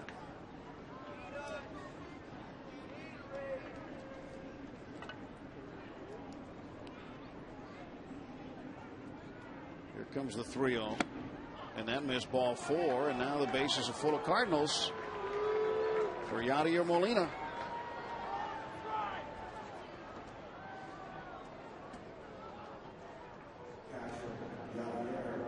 Every Sunday Pirates home game is a Giant Eagle Advantage Card Day, where the Bucks offer you 2 ways to save. Purchase on the day of the game and you'll save $5 off select reserve seats. Purchase in advance and double that savings to $10 off. To purchase tickets, visit the PNC Park ticket windows or go online at pirates.com/advantagecard. Molina takes one in the dirt.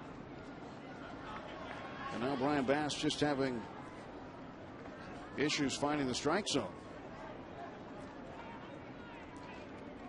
You were asking me about the Furrier? Yes, Furrier. It's a Farrier. A Farrier. Oh, Farrier. Or a Blacksmith. Either one would have sufficed. Really? Yeah. The Farrier, that was the word that I was thinking of. Yeah, Farrier. That's the guy that does the horses. A Farrier. Yeah, I'm glad you know that. They're trying to think of. There was a story the other day. Somebody was telling me about a Farrier, an ex-ball player, a middle infielder for Cincinnati for years and years, kind of a utility guy. Armstrong, maybe? Was there an Armstrong? If you say so. It's your story. Yeah. Anyway, he's become a farrier. And he goes around and takes care of horses. So got into that noble profession. Yes, it is. After he got done with baseball, played a long time in Major League Baseball.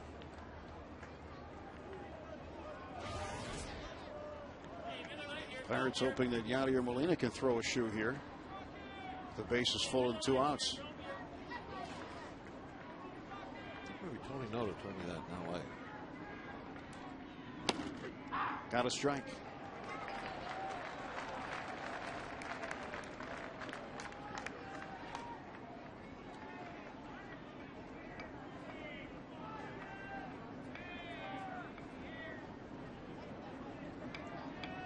Six-2, top of the 6th. Bases full.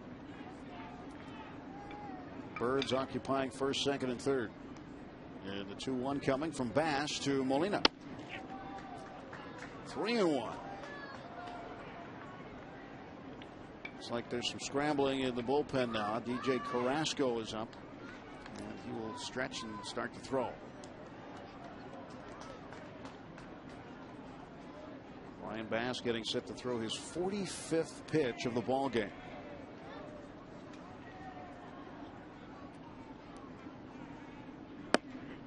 Strike right down the middle. So the carousel will begin. The runners will be off with the pitch. 3 balls, 2 strikes, and 2 outs, and Bass trying to get the Pirates to the plate. Molino for 2, a walk, forced in a run. And Maholm walked him in the 3rd.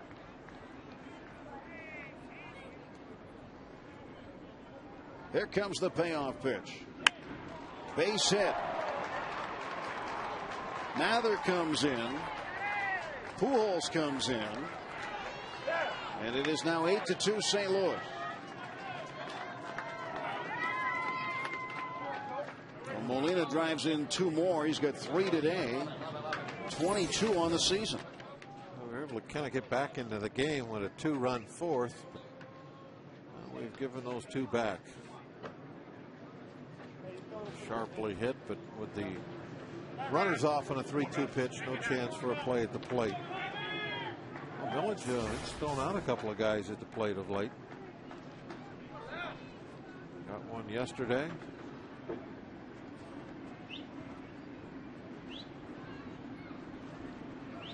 Thrown out 2 this week.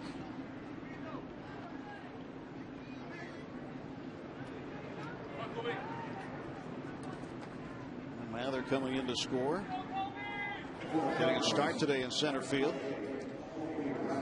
And now Stavinoa will be lifted from the ball game, and Colby Rasmus, the left-handed hitter, will come in.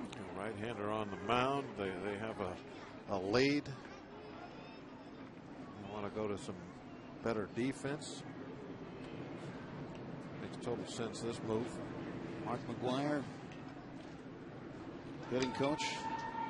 You know, McGuire works with Bobby Crosby in the offseason, has the last 2 seasons.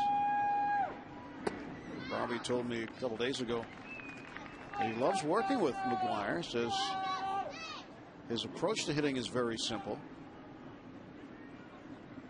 And it's a simple phrase, and it's not anything new in baseball, but long to it, straight through it. And that's what he continues to preach. Just straight to the ball. Make it simple. And Rasmus. Long to it, straight through it, a base hit. Here comes the play at the plate, and it's not in time. Freese comes in to score, and Colby Rasmus has a pinch hit single, goes down to second on the throw, and drives in a run. A good throw home, but Freese with a better slide as he goes straight to the plate, hard and late. Village puts the throw right on the money, but there was no trying to slide out sideways and reach back with the hand like we saw the other day. For instance, Jim Edmonds, remember that one? That was in Milwaukee, and I think Holiday the other day. Holiday, and then Ludwig last night. And we've talked about that a lot over the last few years, how that's become such a popular slide. Guys going wide, reaching back, and most of the time there's no reason for it. They're just doing it. Where you're much better off with a slide like what Freese did, just right, boom, straight to the plate. You're there a lot quicker. You don't see many guys running through the catcher anymore either. I don't think that's like the wide slide to me. There's no call for that very often either. Occasionally maybe there is, and occasionally there's a call for a wide slide. But if you're going to beat the play, if you're going to get there before the ball, this is what you do. Hard right to the plate.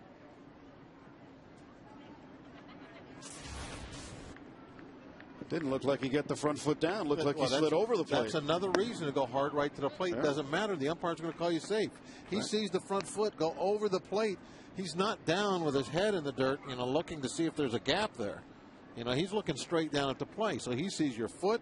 It's over the top of the plate. He's going to give the safe sign. 3-0 to Brendan Ryan. But that's a little getting up on the soapbox for me here, but that's kind of been a pet peeve for a while now, is these wide slides and reaching back.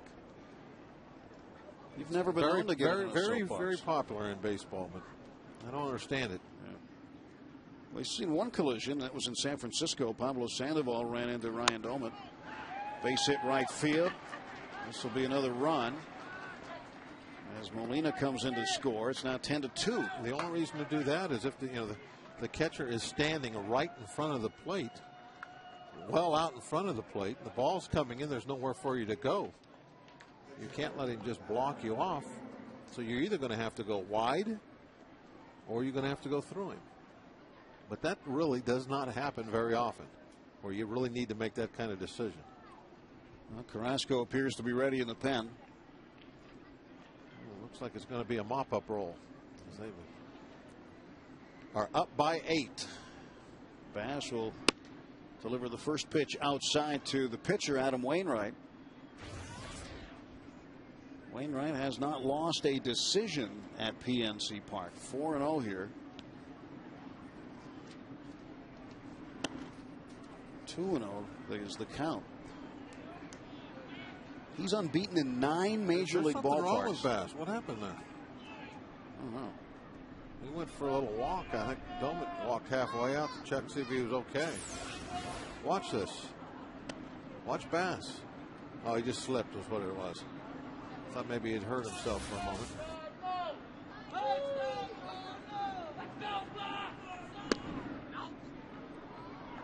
Three 3-0 to Wainwright. Here's the guy you don't want to walk, and he's way behind on him.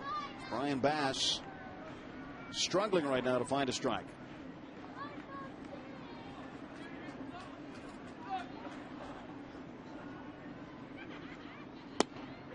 He found one there. Here we talked about Wainwright unbeaten in 9 different ballparks when registering a decision. PNC Park at the top of that list with 4 wins. Wrigley Field next with 3.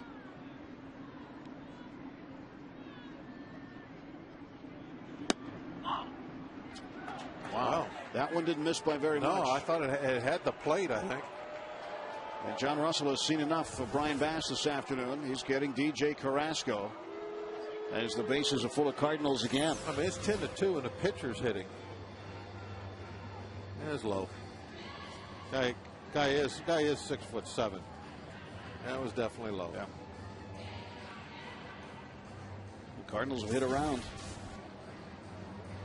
Columbia Gas 811 call.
Karosky statue will be unveiled commemorating the greatest moment in Pittsburgh sports history. Don't miss your chance to be a part of it by purchasing a commemorative bronze leaf to be on display near the statue. For more information, visit pirates.com/Maz statue. I want to make sure you're a part of that. You have your name right by the statue as long as it stands.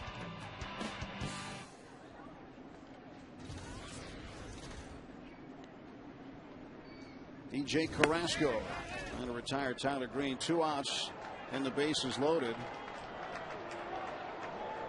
Hit him. And that just barely clipped him. It's now 11-2. That run is charged to Brian Bass. Yeah, definitely got him. Watch his left elbow, right where the uniform is, right there. Got him in the shirt sleeve.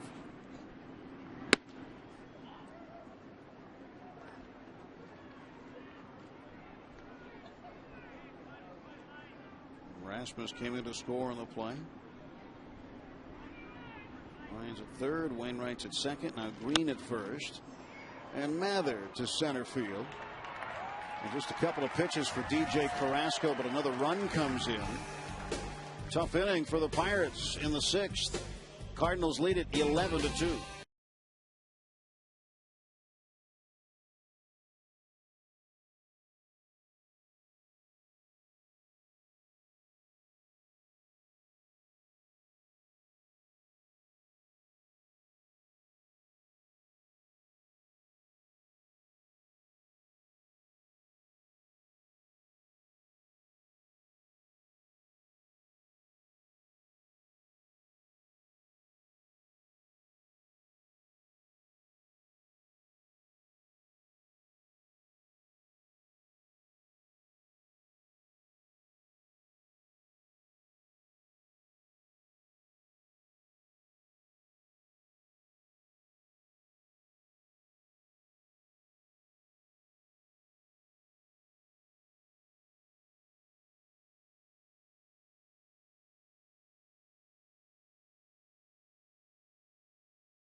By second baseman Tyler Green to retire Jeff Clement. You know what's great? Like the cool sunglasses don't even come off the head. How about that? Now that's a defensive play. That is cool. It's the freeze can. Brought to you by Coors Light, the world's most refreshing beer. Mather moves from center field over to left. And now Colby Rasmus, who came in to hit for Stavanoa, goes to center field. And from left and over to right is Ryan Ludwig. More shuffling of the cards in the outfield. Bottom of the sixth. Pirates have some work to do offensively. Andy LaRoche 0 for 2.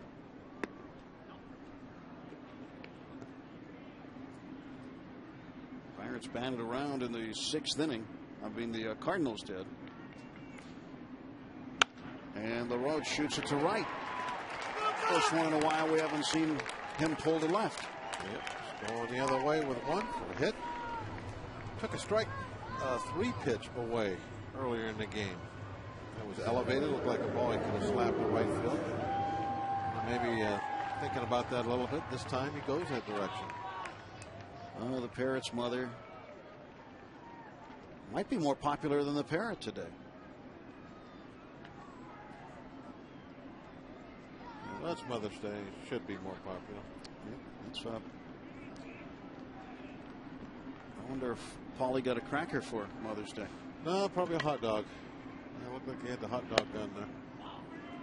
They were shooting some dogs.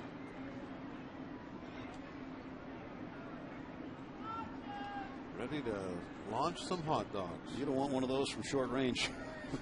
That apparatus. It looked like Paulie got one from short range earlier. Look at that beak. Yeah, right in the beak. That's what happens when you get too close to the hot dog shooter.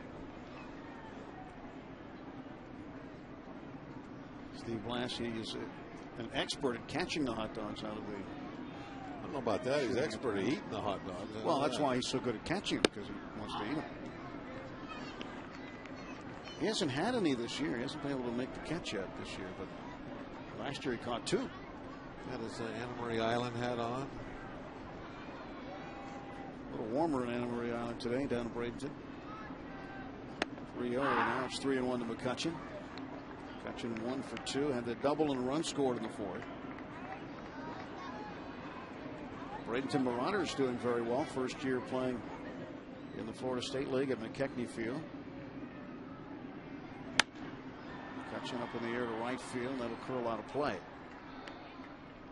So the Pirate fans continue to see Pirate baseball now that the Pirates head north. They see the prospects playing.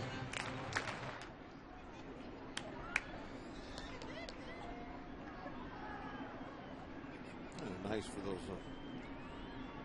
players that stay down there. That's a great facility for an A-ball player. I guess they're all pretty nice nowadays. I keep comparing things back to the way they were 30 years ago, and that would be a fantastic upgrade. But I think just about everywhere you go now, the facilities for the minor league ball players are top notch.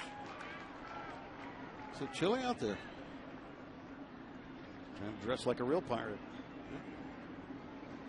Well, you showed me one of the fields you played on when we were down in Fort Myers. Was that your field? No. Oh, well, that was an old spring training park. Yeah. It looked like they needed some work. Actually, the Pirates used to train there. That's where where Steve Glass had his first few spring trainings, was in that Fort Myers facility. It's been there a long, long time. Not where the Red Sox or the Twins play nowadays, but now it's kind of like a city park. She's having fun today. Got her face painted. Now it's time to eat. Garrett Jones looking to run into one. 2 on and nobody out. Leadoff single by Andy LaRoche, and McCutchen the walk to follow. Jones had a 2-run single in the 4th. Flat out deep to left center field in the 2nd inning. He went way out to the deepest part of the ballpark. 2-0 now on Garrett Jones. You know, Wainwright hadn't thrown all that many pitches, just 89, but it's been a long afternoon for him. Just the sitting around in his own dugout at times. Been out here for a while. He maybe get to the end of his gas tank, even though pitch count wise it's not all that big of a deal. We saw a phone rang in the bullpen for the Cardinals, and now some scrambling going on there. Pitching coach Dave Duncan heading back to the dugout. Kyle McClellan getting up. Yeah, Tony has one of his star pitchers out on the mound too. He doesn't want to have him get beat up today with the game well in hand and have a bunch of earned runs tagged on him late, mess up that sparkling ERA he has. So I think if he has any inkling that he's going to start struggling, he'll get him out of there as quick as he can. 2-1. A lot of managers that they know who they're star players. They know what side of the bread the butter's on. Is that a saying? Yeah, I think so. I've Close heard enough. something like that. But then you got to take care of those guys because they're taking care of you. Something about what side the farrier shoes the horse on. That's what it is. That's what it is. Yeah. Which foot? The furrier one. That's how you decide. But seriously, you do, you take care of those guys, and if the game is what you feel is won, you don't want to see them get a couple of late earned runs tacked onto their line score. You try to protect those guys. Full count to Garrett Jones. Keep them happy, just like taking and we see this all the time. Your regular players, your star type players. You don't make them play the last 2 innings. You take them out. You don't want to get them hurt. Some freak injury in a game that's already been decided. But also, it's nice for them not to have to play those last 2 innings. It's kind of like a sign of respect to them too. let the caddy go out there and take over. Garrett Jones hangs alive. Nice souvenir on Mother's Day. Give it to Mom. Find a mom and give her a ball. You're not with her today? No, he's not a mom. No, well, he's going to throw practicing a curveball grip there. Yeah. His hat's got a curveball. Here's the 3-2 coming again to Garrett Jones from Adam Wainwright. Strike 3. Got him looking.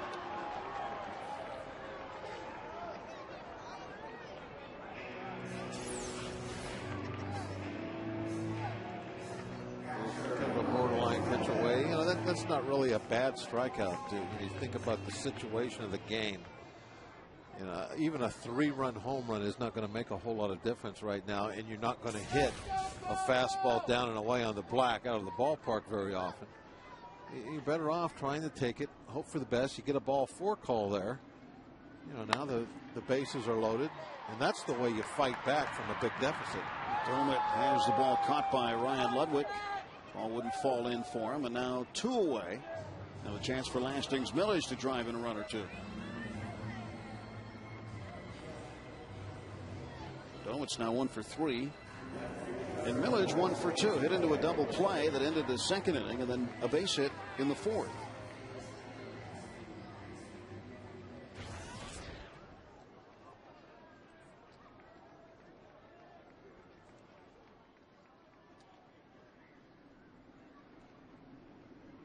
Millage hit what he described as the most exciting double in PNC Park history the other night. Hit it to left field. Fooled everybody into thinking it was a grand slam. Fireworks went off. He thought it was gone. He Cadillac trucked around second base and got tagged up. Did get 2 runs home, though. Yep. That was in a lopsided victory over the Cubs. He wanted it to be a home run. He's still looking for that first long ball. And the Cubs have lost to Cincinnati today. Reds taking 2 of 3 in that series. So the Cubs have lost 5 of their last 6. Cincinnati getting on the plane and flying here.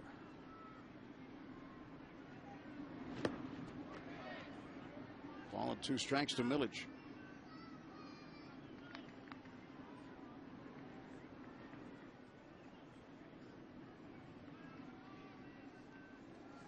And 2 home sweeps of the Reds and the Cubs.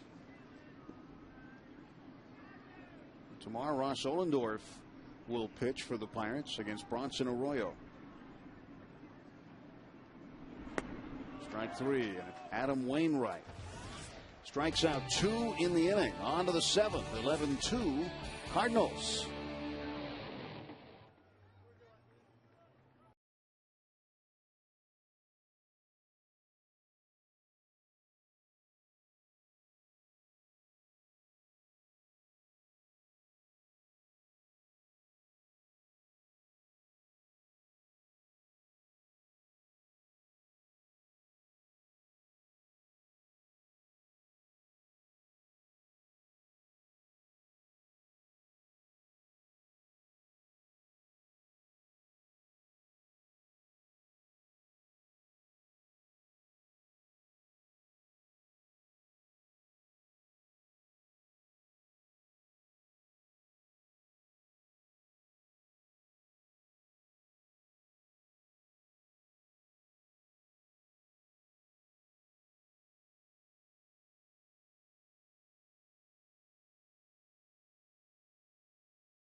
Glad you are here with us.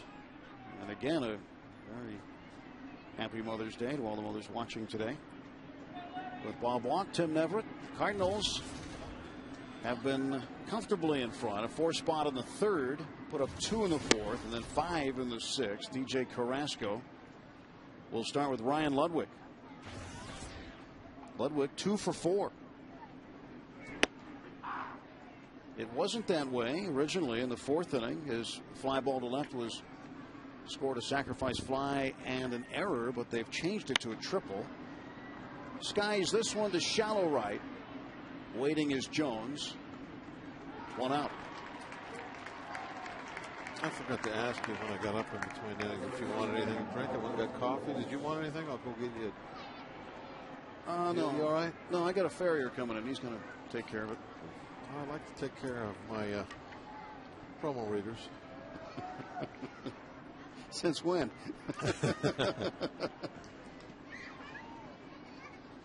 Albert Pujols facing Carrasco, and Carrasco deals a strike to him. 3-time National League MVP, Albert Pujols. That one gets away. He's been intentionally walked twice today.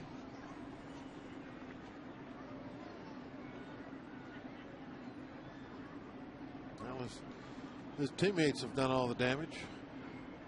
Still got 11 runs, even though we've tried to avoid Albert. 1-1 pitch is in the dirt.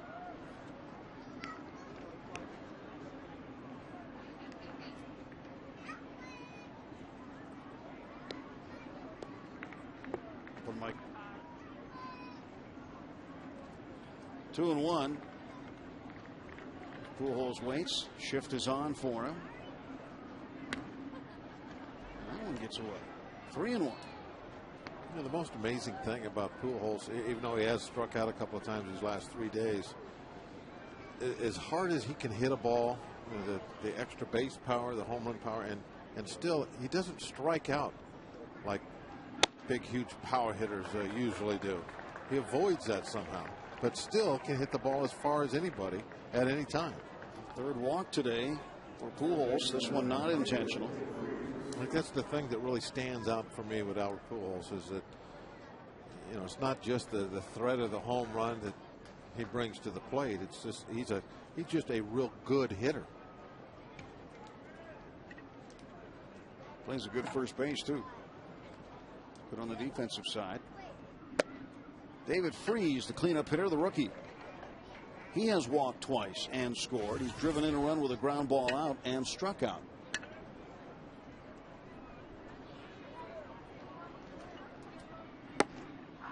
His average has been lowered all the way down to 327. A lot of guys would like to be in that situation. His batting average has dropped the last couple of days pretty good. Carrasco ready, and now the 1-1. Foul ball. Nice play.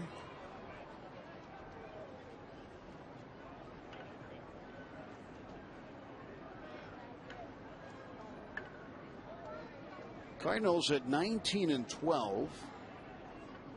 The exact same record they had at this time a year ago.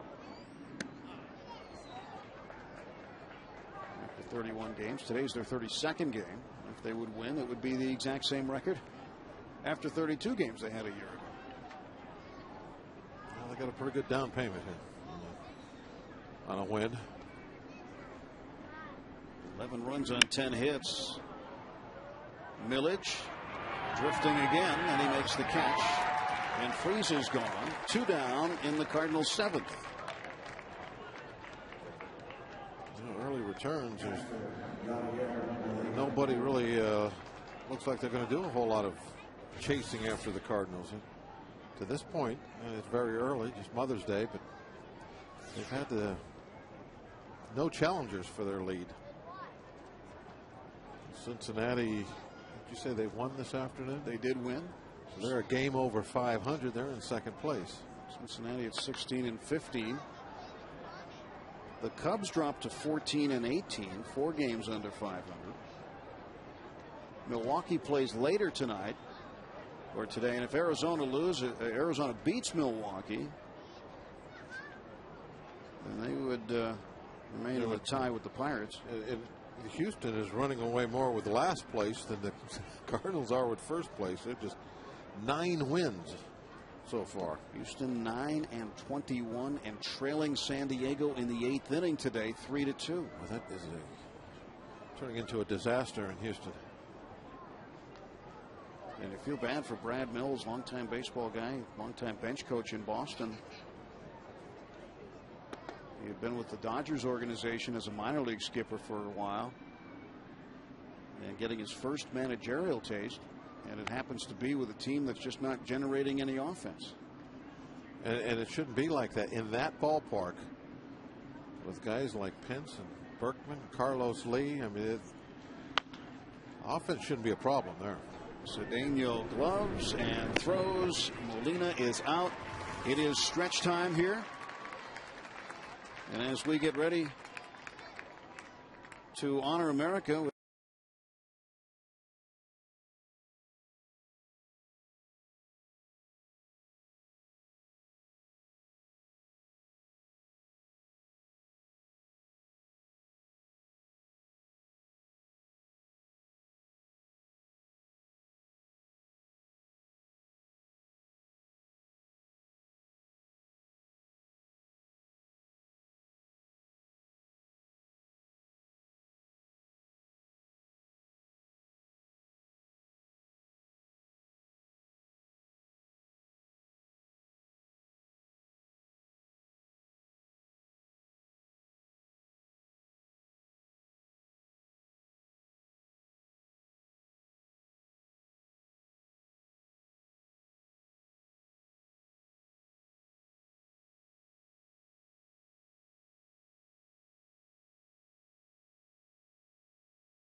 New Redbird pitcher is Kyle McClellan, and he will face Jeff Clement, Ronnie Cedeno, and the 9 spot.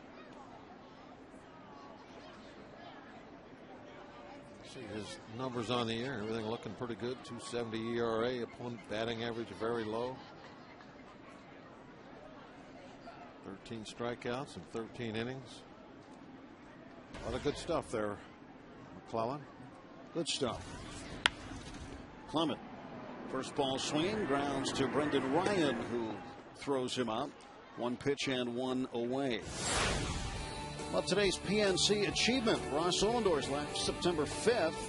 Struck out the Cardinals side on 9 pitches. He became the second pitcher in team history to do that. Jeff Robinson did it at Chicago back in '87. That's our PNC achievement, or the achiever in us all. And we are all looking forward to seeing Ross Ollendorf get back in the starting rotation tomorrow night against Bronson Arroyo, when the Cincinnati Reds come in to open a 3-game set.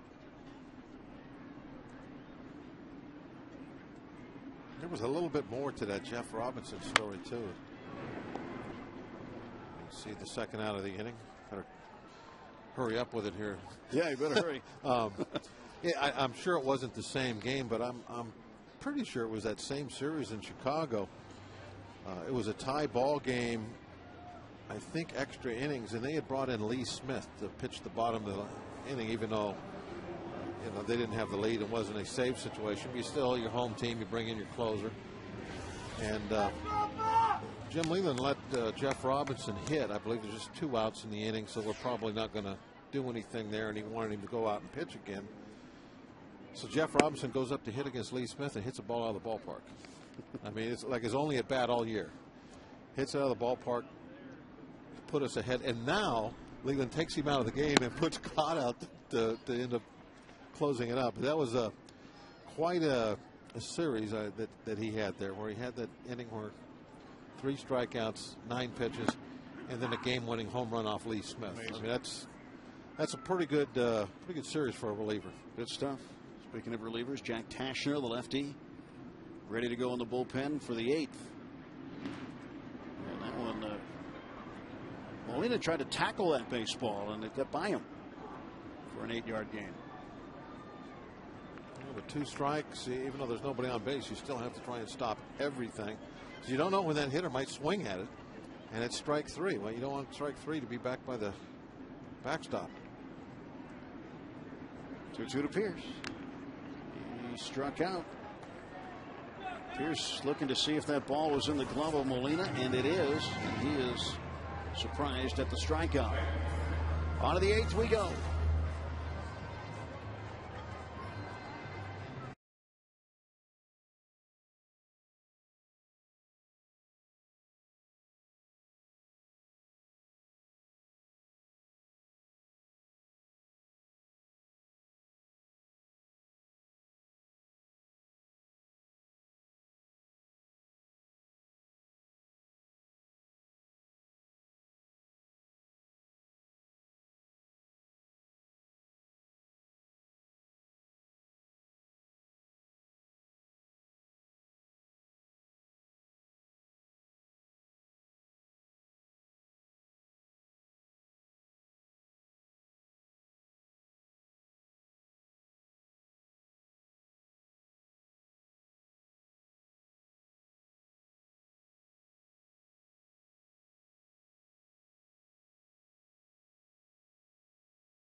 The guy on the left's mom right there on the right. There's a classic one. Make you smile from our friends at Aspen Dental.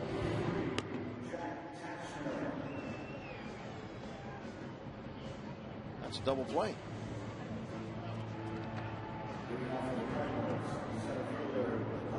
There's a proud mom there. Oh, yeah. Young one enjoying the game.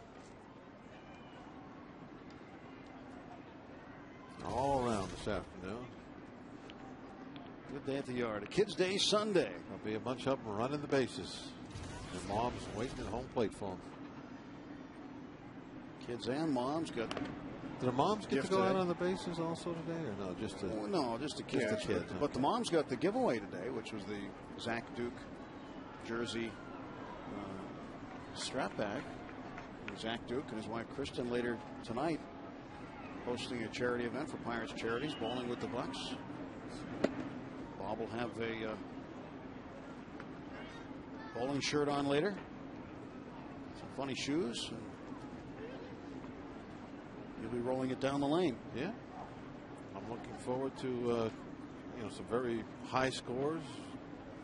Maybe 90, maybe 100. Good stop down at first base. And Rasmus is out. Good defensive play by Jeff Clement. Pretty hot smash by Rasmus. Once Clement gets it corralled, then the easy part, just walk it over to the bag. So you said you're looking forward to some high scores in Oh, bowling? yeah. I think I got maybe a 95, 96. Well, if, occasionally, if, I have one of those days where I just can't do anything wrong, I'll break 100. Boy, that sounds more like your golf game than. They're very similar, very similar. 1-0 down to Brendan Ryan. Although Bob's golf game, I don't know if I've ever seen you. Actually, one time I think I saw you get out of the cart. No, you've never seen me play golf. Because we're at a. It's not pretty to see, so I don't do it anymore. We were at a charity tournament last year. We'll give Bob some credit here. You get out of the cart. I was driving the beverage cart. Yes, at the tournament. my group came through, and he took one of my clubs. That's measured for me. As everybody knows, I'm 6'4" on the radio, but not on TV.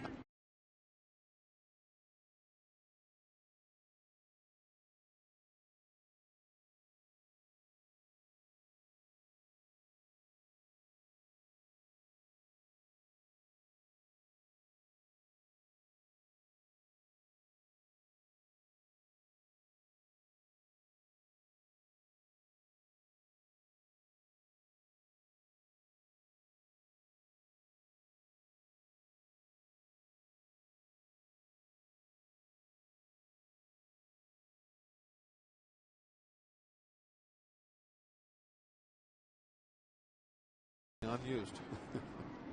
3-2 pitch to Brendan Ryan to right field. There's Jones waiting for it. Out number 2. Ryan never dropped his bat. Now there's the golfer. Complacent golfer. Last night on the radio side, Steve and I working together, we got to interview Brittany Lincecum from the LPGA Tour, who was here.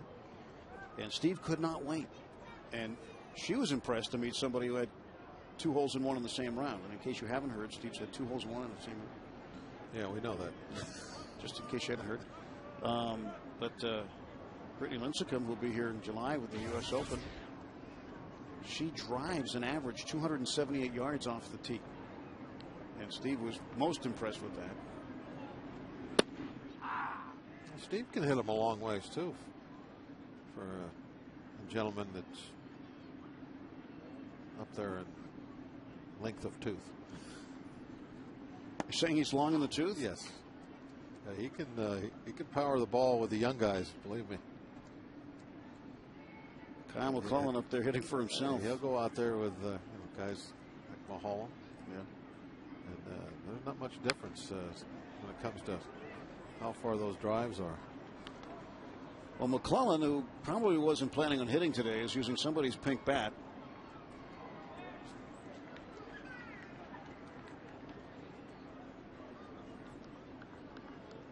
And that's a maple. All the pink bats will be auctioned off after the game. Brady's money. Chopper down to third, and Andy LaRoche is going to watch it. And McClellan will stay at first base. He might have been able to get a double if he would. But, you know, all he's thinking is he's hit a chopper. He's focused on first base. And they're going to throw out the ball. That's his first major league hit, it looks like. Amazing. Get the ball back. He's going to want that pink bat, too. Yeah, well, he's going to have to bet on the bat now.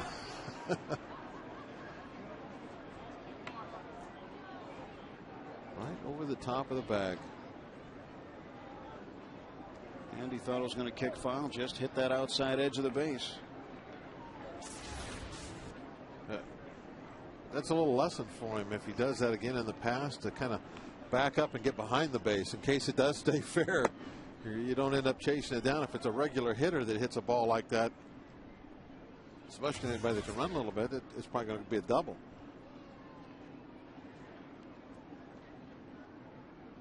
Tyler Green, 1-0 pitch from Tashner. Let's see, their ball goes into the dugout. Schumacher's got it, and yeah, he took a fake ball he had in his other hand, threw it up in the seats, made sure McClellan could see that. Just one of the many jokes they'll play on a guy who got his first big league hit.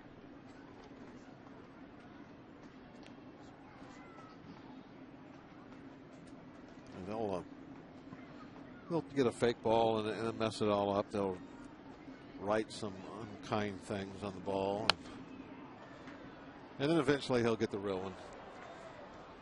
Remember when Vance Law told me he got his first hit?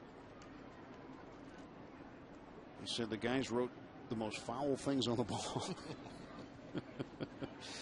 And he couldn't believe it. He wasn't aware of the joke, and he said he got the ball back, and he just could not believe it. He said, how could these guys do this to me? And then they presented him the real ball, and he was very much relieved. And there's a lot of things you have to learn when you're a youngster. Cedeno corrals that, and that'll do it for the Cardinals in the 8th. Pirates coming up. Top of the order due up.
Toyota, Reds and Pirates.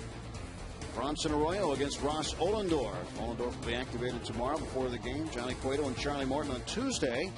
And then Homer Bailey takes on Zach Duke in the matinee game Wednesday afternoon. Put the baby parrot.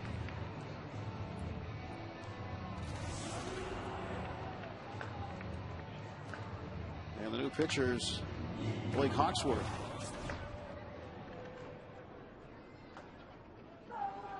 12 innings, 10 strikeouts, 3 walks. Not bad there.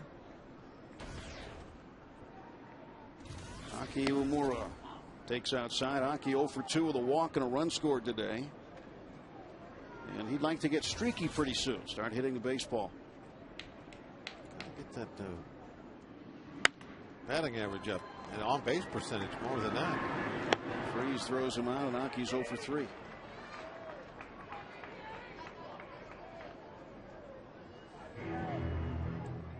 And here is Andy LaRoche.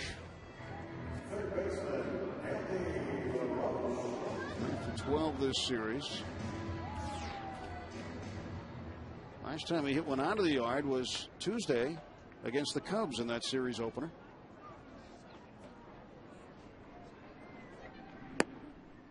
He will take a ball. You look at the Cardinals and what they have done over the last 50 seasons or so on opening day.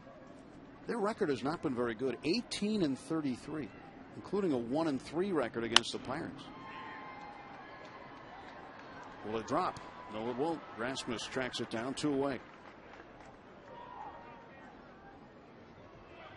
So what are you saying? That they don't have a very good.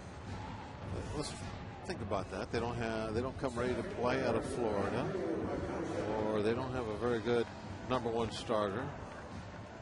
For 50 years? That's a long time. Yeah, 18-33 on Mother's Day. That's not good. Oh, on Mother's Day. Yeah. I thought you said opening day. No, on Mother's Day. Oh, that's unexplainable. I don't understand that. I thought I heard you say opening day. And then I was like, well, one. It's 11-2. We can talk about opening day. No, I don't know. On Mother's Day, I don't get that. Mother's Day record for the Cardinals, not good. Today it looks like they'll put one in the good column, but still. Well, they got a long way to go. They kind of talk about getting streaky. I want to change that around. Wish you could play them every Mother's Day. The Cardinals, they've been one of the great franchises in all of baseball, especially the National League. Hawksworth strikes out McCutchen. McCutchen down on strikes for the second time. And we go to the 9th when we.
A single home run has been hit. He's walked 3 times today. Only 2 hits in the series, a double and a single. He came around to score 1 run, and that was after he had been walked intentionally in the 6th. And last night, too, the wind was just howling out straight away center field. Today, it's still blowing to center field, but not nearly as hard, just kind of a breeze. But you would think that somebody would have put one in the seats by now. Javier Lopez. Tip your hat to the pitchers, both clubs. They've done a good job of that.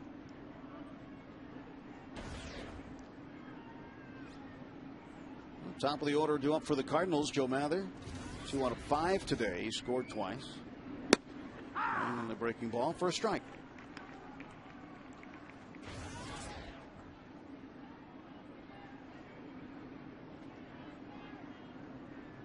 Lopez makes his home now in Golden, Colorado. Delivers strike 2.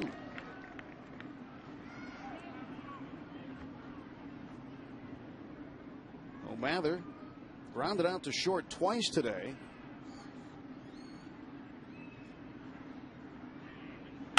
And does it again. One away. Ronnie Cedeno had him played just right, didn't have to move. Ryan Ludwig, a single and a triple today, 2 out of 5. Run batted in. Scored twice, 4 hits in the series. Ludwig started today in left field, moved over to right, played the first 2 games in right field.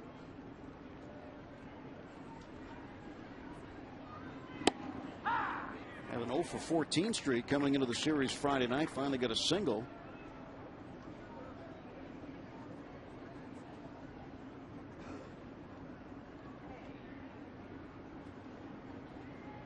The 0-1. Missed inside. I think Cardinals really struck gold with Ludwig. Minor league free agent, wasn't he? Yeah. They picked him up off out of the pool of players, minor league free agents that are out there every year. And you hope you can find something that somebody has overlooked. And they certainly got that with Ludwig. To left field and deep, backing up. Millage, 2 away. Lopez gets the first 2 in the 9th. Now, with nobody on and 2 outs, it's Albert Pujols. This is the way you like to see him come to the plate. Base is empty. 373 career home runs. Most ever for a major league player in his first 10 seasons. He's had 35 multi-home run games. Back on the 11th of April, had 2 home runs.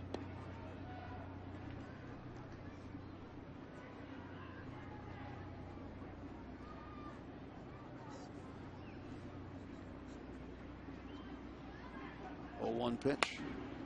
Foul ball out of play. Let's take a look at the Coors Light cold hard blast. And we go back 372 home runs ago for Albert Pujols against the Pirates. May 7th, 2001. Pujols circles him. That was career homer number 1. That's the cold hard blast, brought to you by Coors Light, the world's most refreshing beer. A lot of RBIs, too.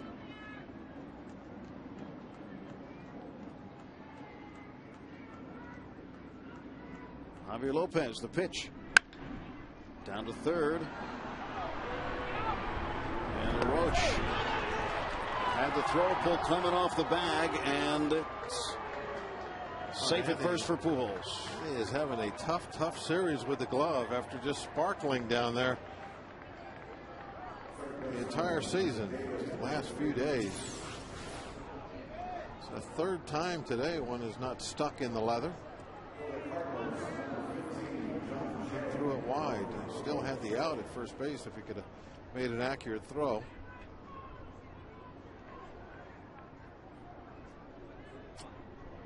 Clement just barely dragging the foot off.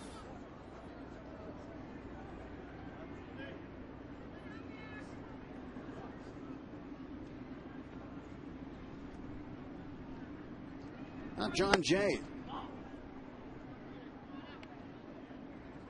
He's out there to pinch run for Albert Pujols. Pujols is done for the afternoon. 11-2 ball game. David Freese up there with 2 outs at the top of the 9th. Rolls one down to third. Wow.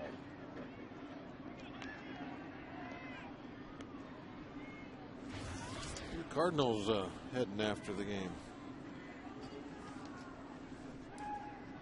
They will be going home. Heading home. They've got an off day tomorrow, and then they'll welcome the Houston Astros for 3.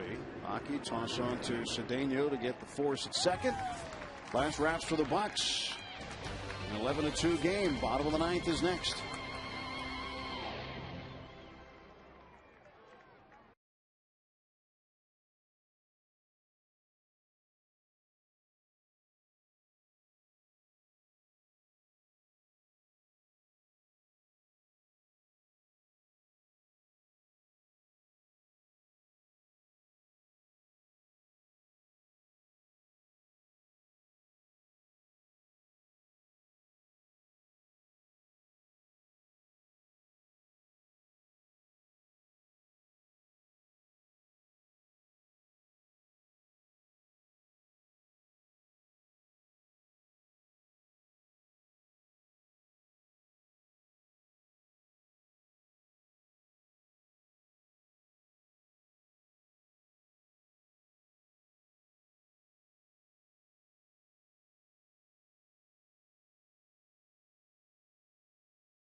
Mike Leake of Cincinnati, the rookie out of Arizona State, took a no-hitter into the 6th, and he got a win as the Reds beat the Cubs. Aaron Rowan of San Francisco, 2-run shot of the 8th.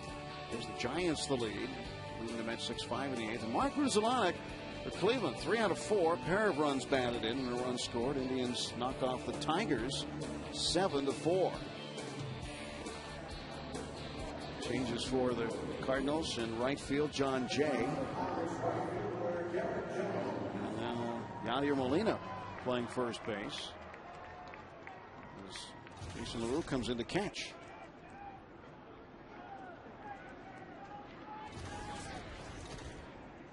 And Hawksworth facing Garrett Jones. Jones had a 2-run single in the 4th. This was just the 4th time he stepped to the plate today. I thought they'd let Molina take the rest of the last inning off after a day game after a night game. Catching back there, now he's just go play first. Brendan Ryan throws out Garrett Jones. 1 down.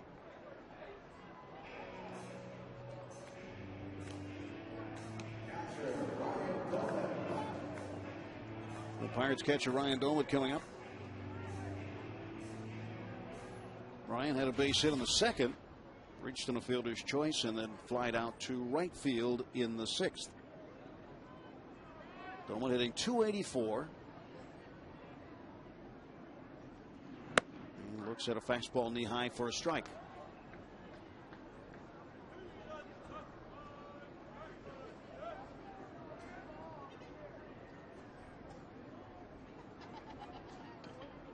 And that pitch high and away. 1 ball, 1 strike. Well, the Houston Astros have put a run on the board in the bottom of the 9th, Bob. And they have now tied San Diego 3-3.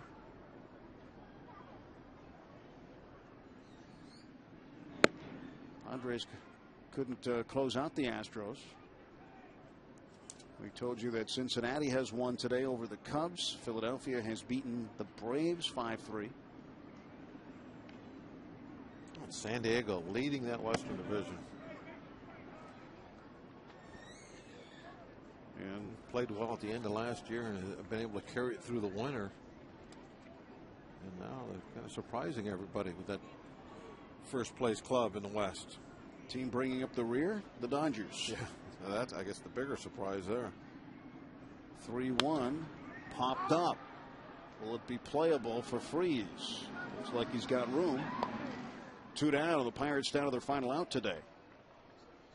Pirates postgame coming up next with extended highlights and analysis. Plus, our closer, Kent DeColvey, is ready to answer your questions and break down key plays. Stay tuned. Pirates postgame is next on FSN. Lastings Millage. He's got a hit today in 3 trips.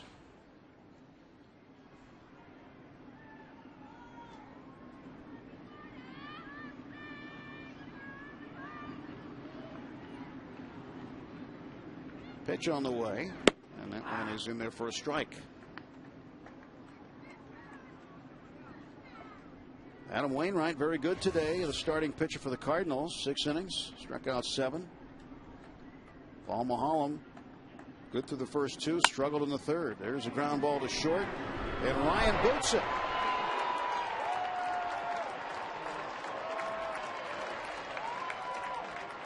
So an error charge to Ryan.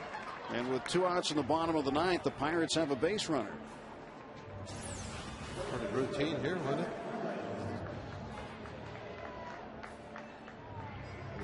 The Cardinal folks just continually, as you know, starting last year, just rave and rave and rave about what a great defensive player he is. Maybe took that one for granted. Looked like it hit him right in the middle of the glove, too. Clement bangs a single to center field. Solidly struck single by Jeff Clement. He's got a hit now, 1 for 4. Pirates with a little something cooking here in the bottom of the 9th.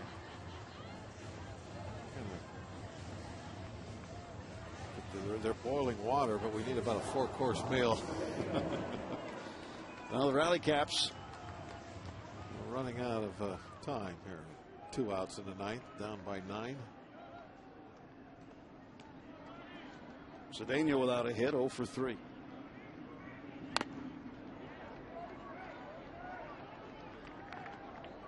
Pirates not done yet. Not just yet.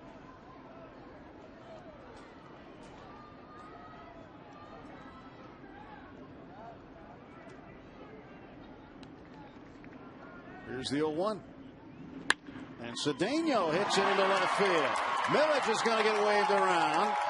And the Pirates have another one on the board with 2 outs in the 9th. It's 11-3. An RBI for Ronnie Cedeno.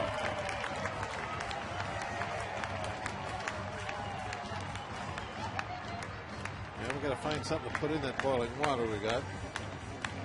Get this meal started. And we don't have long to cook it. No. A breaking ball that he just kind of dropped the head of the bat too. Banged it hard. Right by freeze. Frozen. Temperature went down on him.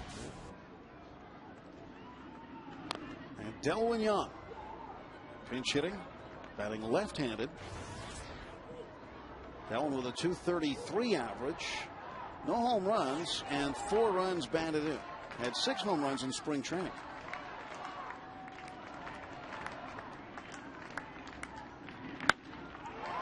He slaps one to left, and that's a base hit. Here comes Clement around third, and he will score. It's 11-4. Yeah, we just dropped a few noodles into the water. Get it going, maybe a little sprinkle of salt, see what happens here. Get this meal cooking. Could be an all-timer one.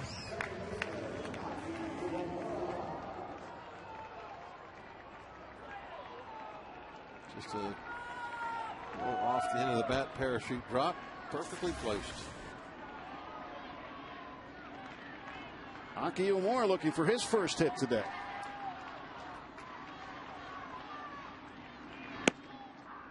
Strike called on the outside corner to Aki. Flied out deep to left field in the first inning. Walked and scored in the 4th. Struck out swinging in the 5th, and then grounded out to third in the 8th. Ground ball to second. Green ends the ball game, tossing to Brendan Ryan. Couple of runs in the bottom of the 9th, but certainly not enough in the final score.